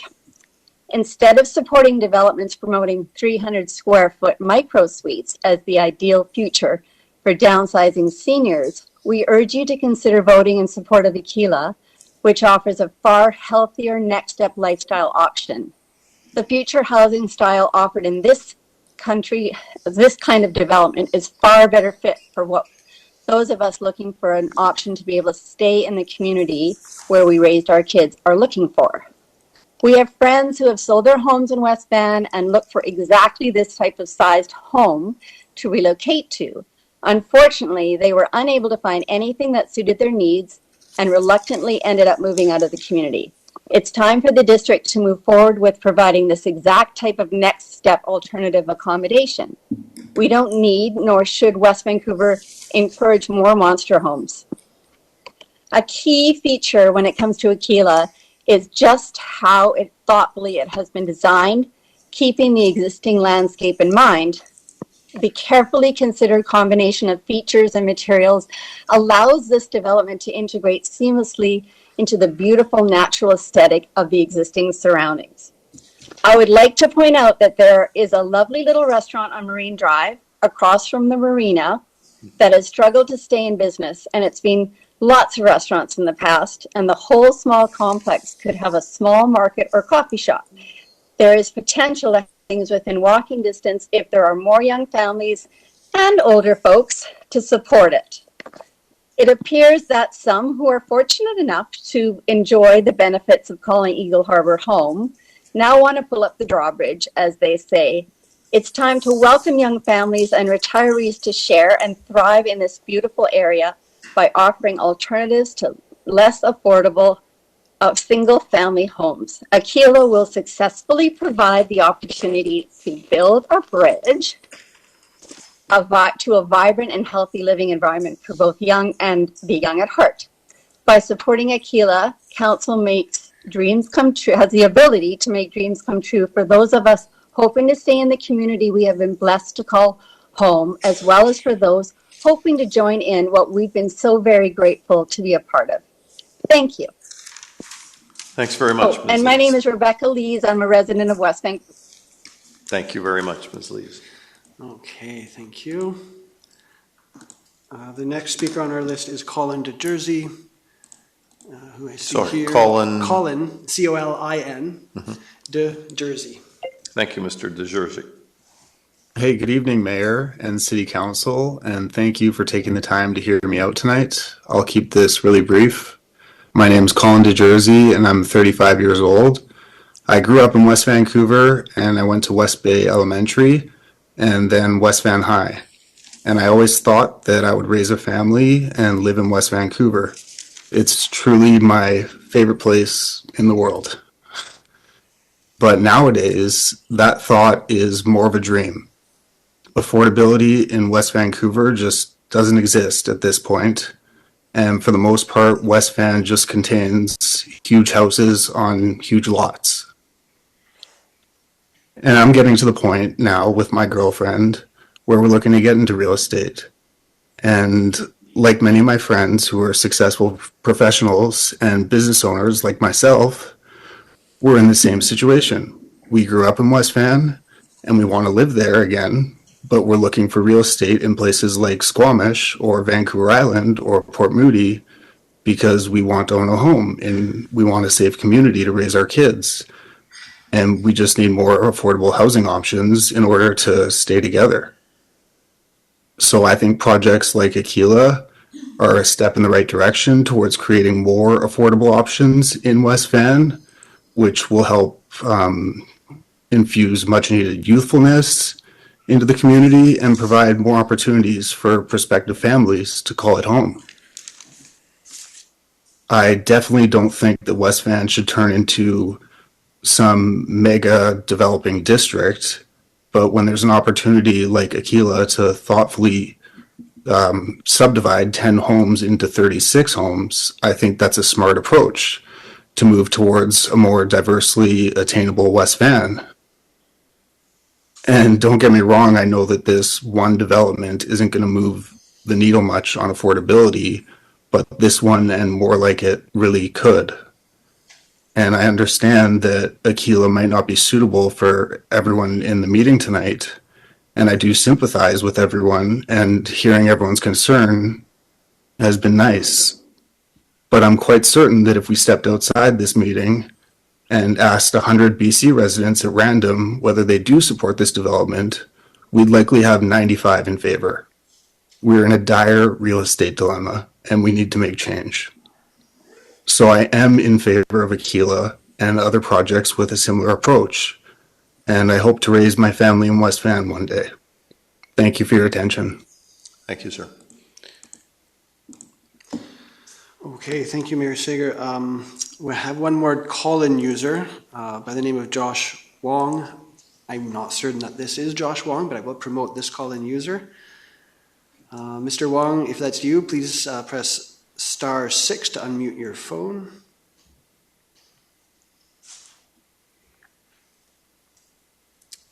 Looks good. Hello, my name is Josh Wong. Just calling in favor to support the Aquila project. I am a police officer, and my common law partner and soon-to-be fiance is a healthcare worker, and both of us reside in Lower Lonsdale currently. We are both very excited to hear when this project first came about, and I have been to a past meeting. For me, it has a lot to do with affordable housing close to my employment. I do work in the city of Vancouver, and I did grow up in the Tri-City area, but I've been living in Lower Lonsdale for the past 11 years or so. As for my partner, same thing for her. She is grown up on the North Shore, and she wishes to stay on the North Shore or in West Vancouver if possible. And this project will, if successful, would greatly attribute to the ability for us to be able to actually stay close to our employment and be able to afford an affordable house. I believe saying no to a development such as this essentially means saying no to providing lacking housing options that are desperately needed given these times. I really would hope to see this be a successful project. I understand that there are some complications and whatnot, but I think the majority of the people, like the previous caller stated, would be in favor and support of this. Thank you for giving me the time. I'll just keep it short and sweet. Thank you, Mr. Wong. Mayor Sager, that is the end of new speakers by my list. So with your permission, I'll go back.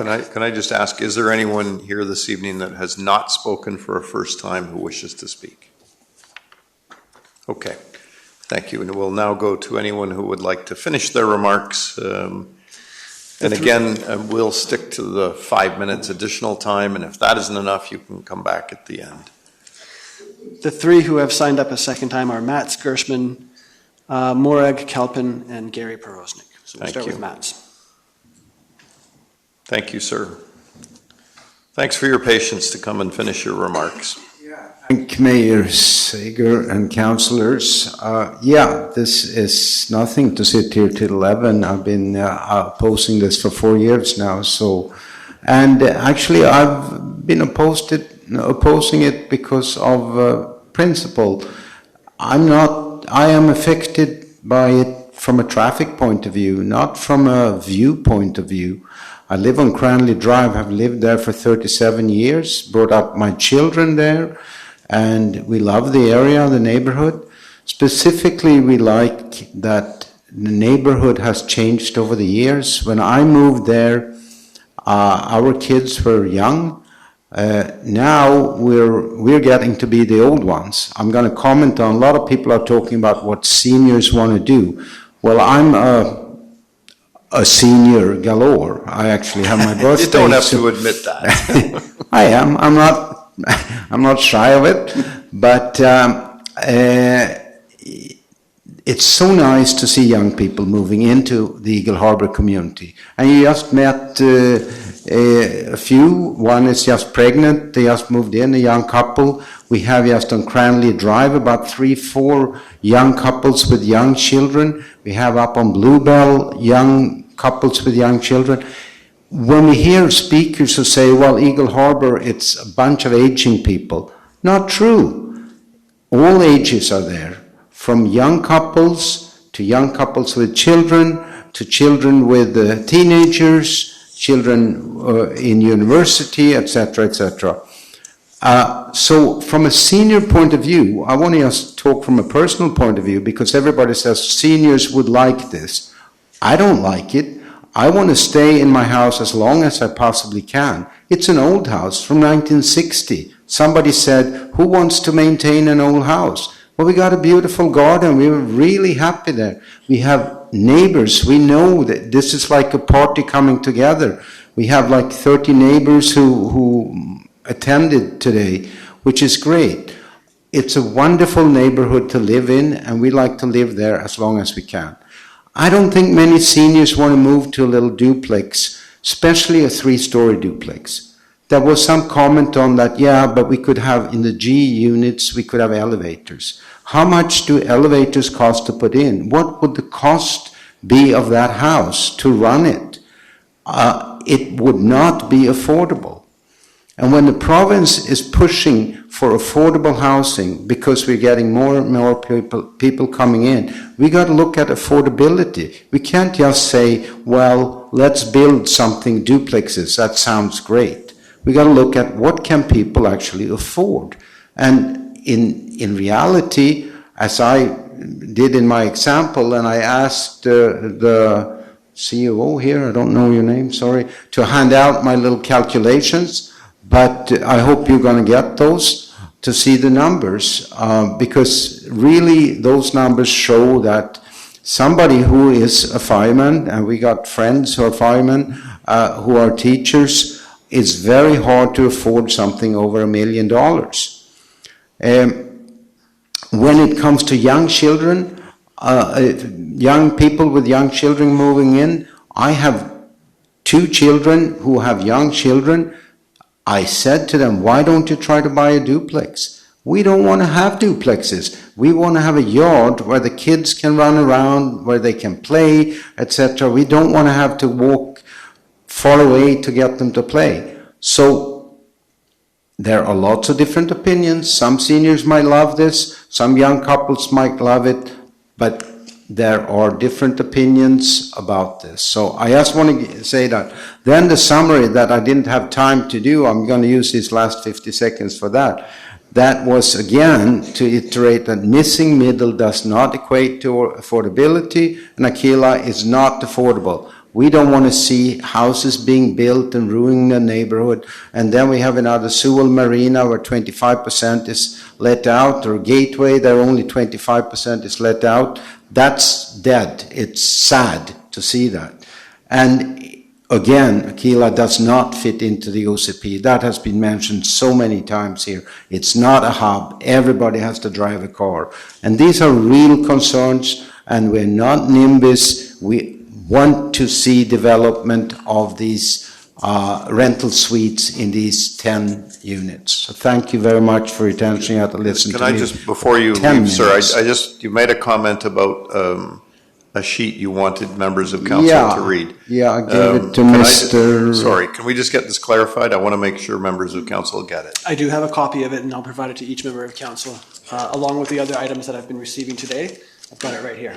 Okay, Yes, so that will go into the public record. it will go into the public record, yes. Okay. Yes. It's very clear that anything that members of council will read must be in the public record tonight. Yep. And so we have it in the public record. It's been received prior to the closure of this public hearing, so Thank you'll you. get it. Thank you, Mayor Sager. Thank you, councillors, for listening. Thank you. Okay, And thank thanks you. for The- staff. The next speaker is Morag Kalpin, and Gary Porosnik is the last name on our list. Thank you. Welcome back. I'm back. I brought water this time. Good Thank you idea. very much. I know this is a long evening, and I really appreciate you allowing us this time to speak. On one point about the elevators, yes, for an elderly couple to be moving into a duplex that is 3 stories high, the G duplexes would support an elevator, but that said, they are large. They're 4,000 square feet, many of those G-style duplexes. My house is 2,700, so I'm not moving into a 4,000 square foot home. That's not downsizing. Any event, I'd like to just refer to page 11, just so you can quickly see it. We're going back to your earlier presentation. Just, I will be very brief on this. That's okay. No, take your time. Let's just make sure we have it in front of us. I know I've got it.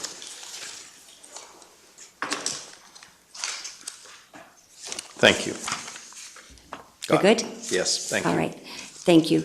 So my concern was character of the neighborhood and privacy. Page 11 shows these duplexes. Many of these are G duplexes styles.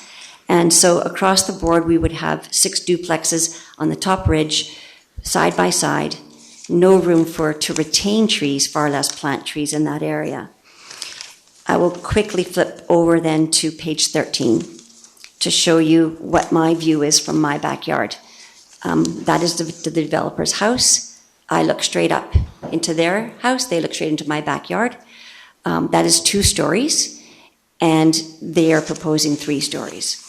The trees in front, like the larger tree, is 11 feet, but it's already sitting at 8 feet above ground.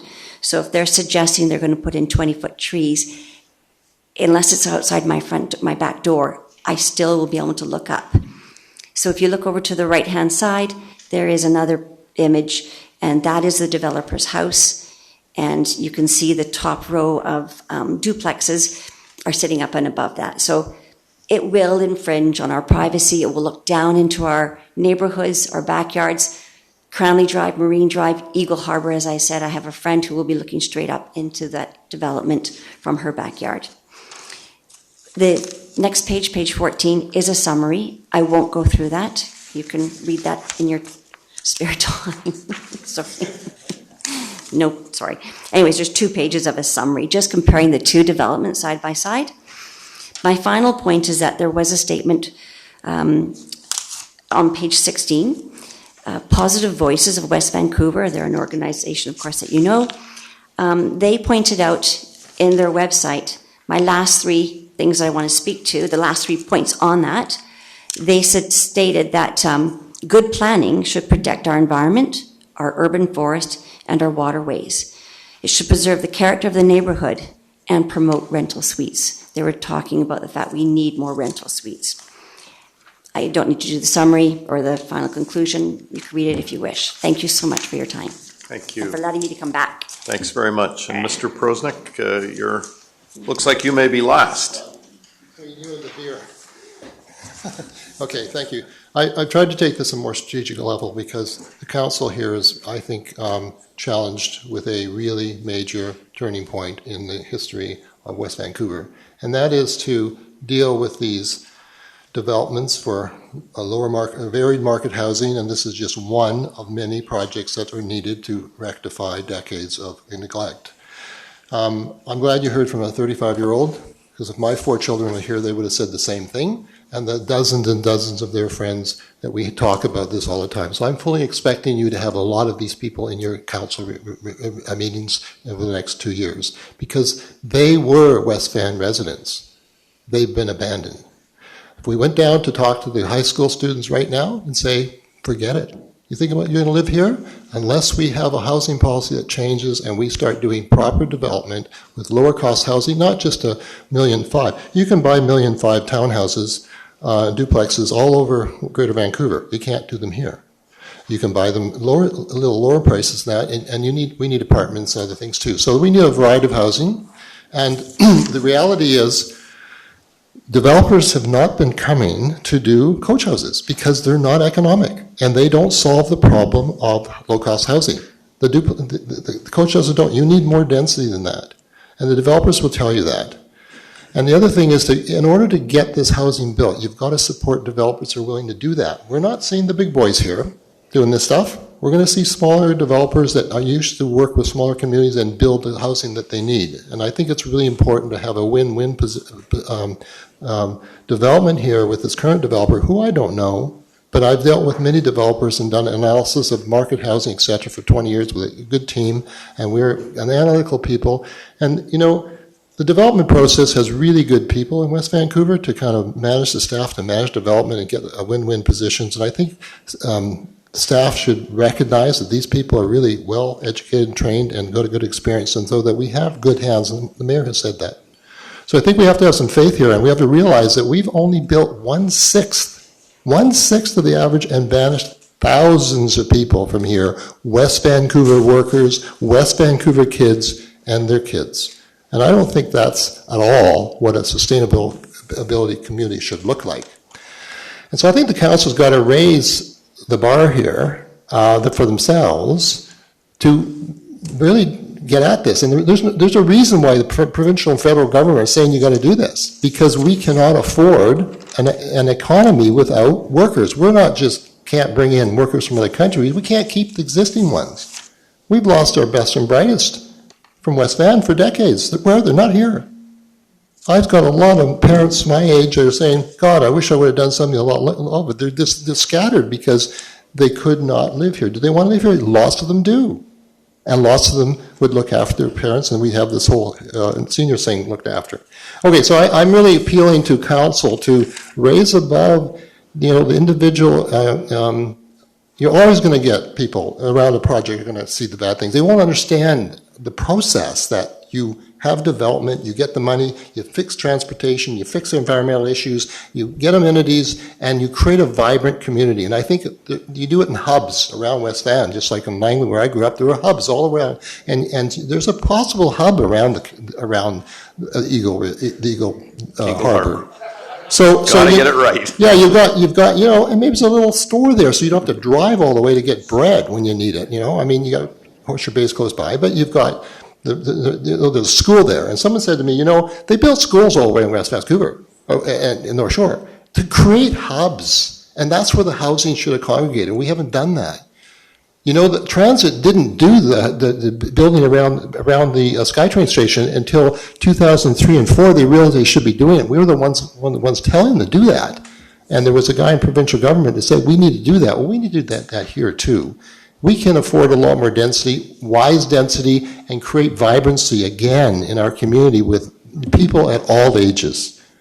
By the way, one of the experts we had come into the Positive Voices session on demographics said the demographics in the province are, the median in the province is like 38 or 37. West Van is exactly the inverse. We're the lowest at that point. And so that tells you something about who's going to take over from all of us down the road. Somebody that didn't grow up here, somebody from somewhere else that hasn't got the commitment to this place that our families do. Over to you. Thank you, Mr. President. Now, before I'm going to give the proponents an opportunity if they wanted to respond to anything, that opportunity. But before I do that, is there anyone else who wishes to address council this evening? And I'll ask just one more time. Is there anyone else who wishes to address council? Thank you. Does the proponent wish to have any closing remarks? Just one remark. Should I go through council? Just want to thank everyone for their input in tonight's late meeting, and I want to thank council and staff and the mayor for being here this late. We really do appreciate it. It has been constructive input like what we heard tonight that has made the development into what it is today, a model development for West Vancouver, a development that has a similar allowable square footage to the already approved plan.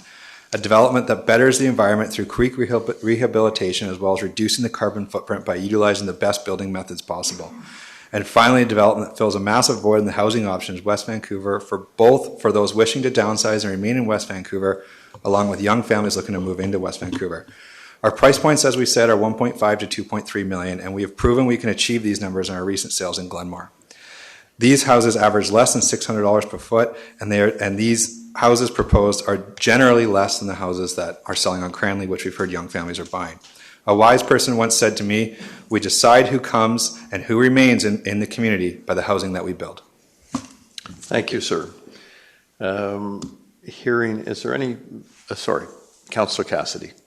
I just have a question of the developer. Is there going to be should we go forward with the duplex concept, are you going to have any provision either by putting the infrastructure in place or a provision for elevators within the duplex? To answer your question, Councillor Cassidy, through the mayor, yes, our G units have a provision, a slot blocked out for an elevator, and an elevator costs $21,000, and that would be included in our G unit price sales. Right. So, so the G units, but not in all of them. The D units as well can accommodate elevators. It's the larger of the units that really do accommodate the elevators. With the smaller units, the B, the Bravo units, they're 1,700 square feet. It's much more difficult to get a workable 3-bedroom home with an elevator at that size. However, the larger D units and G units have the extra square footage to accommodate it from the plans that we're developing. Okay. The only reason I reference this is because I have a friend, he's 95 years old. He lives on Marine Drive in the 2400 block in the duplexes there. And they did put in the infrastructure at the time for an elevator, which he ultimately later paid for himself. But he said, this enables me to stay in this home and this is where I want to stay. This is my community. I am familiar with those units, very familiar with them. Those duplexes, I believe, Brian Woods, would be 3,600 square feet. They'd be very similar size to our G units. It's important to note that any house can achieve an elevator for a relatively low cost at this point with the way the technology is. Our B units could as well. You would not end up with a 3-bedroom unit though, which has been important to us for families and downsizers alike. But Thank you. Councillor Watt. Oh, sorry. Nope. My question was just answered. Okay.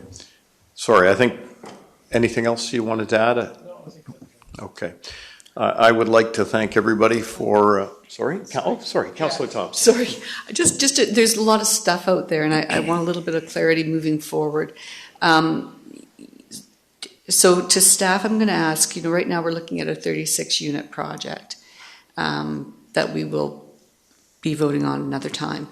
There's been talk about there is the 10 house approved project. Sorry, it's late. What I'm a little confused about is that if they go forward with the 10 house plan, right now as it just looks like there's a house on there. There's no plans for coach houses.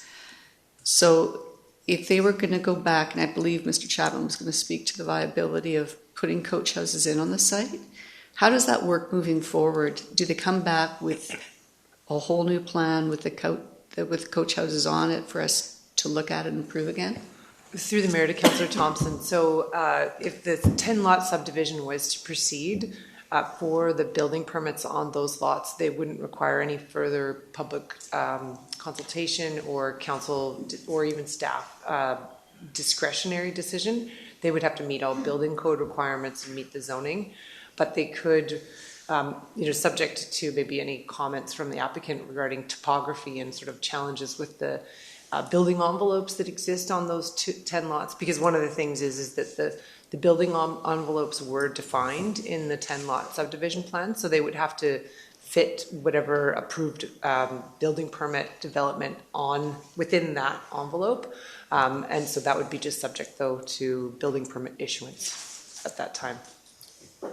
I guess one thing Mr. Bailey wanted to clarify is that for a 1-story with no basement coach house that was zoning compliant, that would also only require a building permit. If an applicant wished to do anything beyond that, so for instance, if they wanted to do a coach house with a basement or a 2-story coach house, which is permitted under zoning, that would mean they would require a development permit. So that is one caveat to what I was saying, is that there is an avenue forward to developing coach houses that would just require a building permit, but it would mean that they would have to be zoning compliant and be limited to 1 story. Okay, thanks. And I'm just trying to get a sense of what happens if we don't go through with the 36 units. The final question is, there's a lot of talk about what will happen when the provincial guidelines come in. Can you be clear about what could possibly happen on this site? Mr. Bailey? So sure, and through the Mayor to Councillor Thompson, I mean, and I've heard the applicant and I heard a member of the public refer to sort of the by rights 40 units on this. So the implication would be that, there would be 4 units per lot.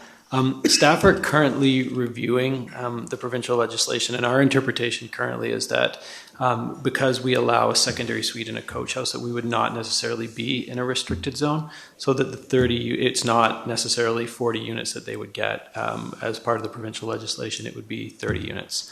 And that's I know that that's different from what you've heard, and that's a different interpretation. Our current interpretation is that the way that the restricted zones are set out in Bill 44 and the SSMU legislation is that we would be looking at 30 units on those new lots. Okay, thank you. Thank you, Mr. Bailey. Are there any? Sorry, Councillor Watt.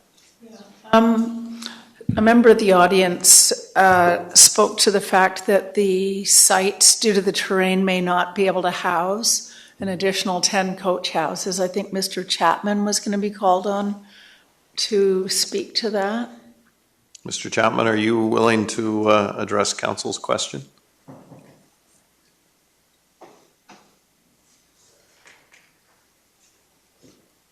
Mr. Chapman, I suspect you probably did all of the subdivisions, or somebody in your family, Cranley, Daffodil. Mayor and Council, actually, no, we didn't do those subdivisions. Wow. But there was a question that some of the consultants have come from other countries for the meeting tonight. My family's been here since 1885. We've worked in West Van for 135 years. West Van's considerably younger than that. I've worked here for 55 years. I did most of Sahali, so close to 700 lots in Sahali, which is a neighbor to this project. And it probably worked for a third of the speakers tonight. Sorry, I'm a little off topic, but I've worked on this property for 20 years now, so I don't think the developers are rushing it through. It's taken us a while to get this far, and I appreciate it. We've had one consultant die on the job trying to get through, which held the project up for a couple of years because it kind of stressed us out.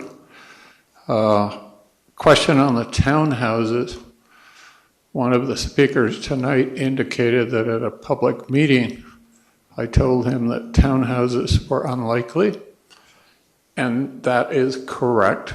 Sorry, no, was it coach houses or coach houses? I'm sorry. That is correct. That's what I told him at that time, because the rule for coach houses in West Vancouver was much different. In the 55 years, I have only worked on one coach house in West Vancouver. I currently have people looking at coach houses again because the rules have changed. As your planning staff said, we can have one coach house and we can have a suite in each of the units. The developer could get 30. So they did ask me to look at coach houses. Initially, I only had coach houses on 9 of the 10 lots. The reason for that is the total development size would go down if I put the coach house on the 10th lot. Now, please appreciate that I'm a land surveyor. I'm not an architect. I've worked for some of you for that matter. I designed boxes to show how a coach house would fit on the site. I can tell you on the 10 lots, from where they park their car to where the townhouse is. Sure, you mean the coach house? Sorry, the coach house. I apologize. Late at night, and I'm older than you guys. One lot has a flat walk. One would go down 6 meters to the home. One would actually walk up 12 meters to the coach house, but it would have the best view in the entire development. One has a pretty level access. One has a level access. Another one has a level access. One would walk down 5 meters to the coach house. One would walk up 8 meters to the coach house. One would walk level to the coach house, and it would be next to the park, so it would be a very pleasant location. And another one is quite flat, but it would drop 2 meters to get to it. So 7 of them have to walk a little more than what most people like from the garage door to the front door. But coach houses are intended to be in the backyard of homes, and therefore you should be walking to your coach house. Question is whether you want to walk up 8 meters. I laid out all the homes in Monteverde, and one of them, you climb 59 steps to get to the master bedroom. So I don't see a problem putting 10 coach houses on these lots. Thank you, Mr. Chapman. I must be the only person in the room who loves stairs. I have one other question. Another question from Councillor Watt, please. Actually, no, go ahead. Go ahead. Councillor Cassidy. Okay, thank you very much. So my question is, what's happening with the government these days seems to be, a bouncing ball, which will presumably change from potentially day to day, month to month, who knows, whatever they're at. So regardless of the outcome of the discussions this evening, what guarantee does this neighborhood have that the decisions that are made by council are actually going to be seen to fruition? Back in 2015, 2017 period, an agreement was reached, a vote was reached. It's very anxiety ridden for a neighborhood to live through this constant uncertainty. Thank you. Mr. Harper, do you have a response to that? Thank you, Councillor Cassidy, through the mayor. I think it's safe to say that what we're asking for is what we want. We did not come forward with the 10-lot development in 2016 or 15. I think it was approved in 17. So we bought the property after it was approved. We did not. What we're asking for tonight, if approved, we are ready to go. Thank you, Councillor Watt. Yeah. And my last question is for Ms. McGuire.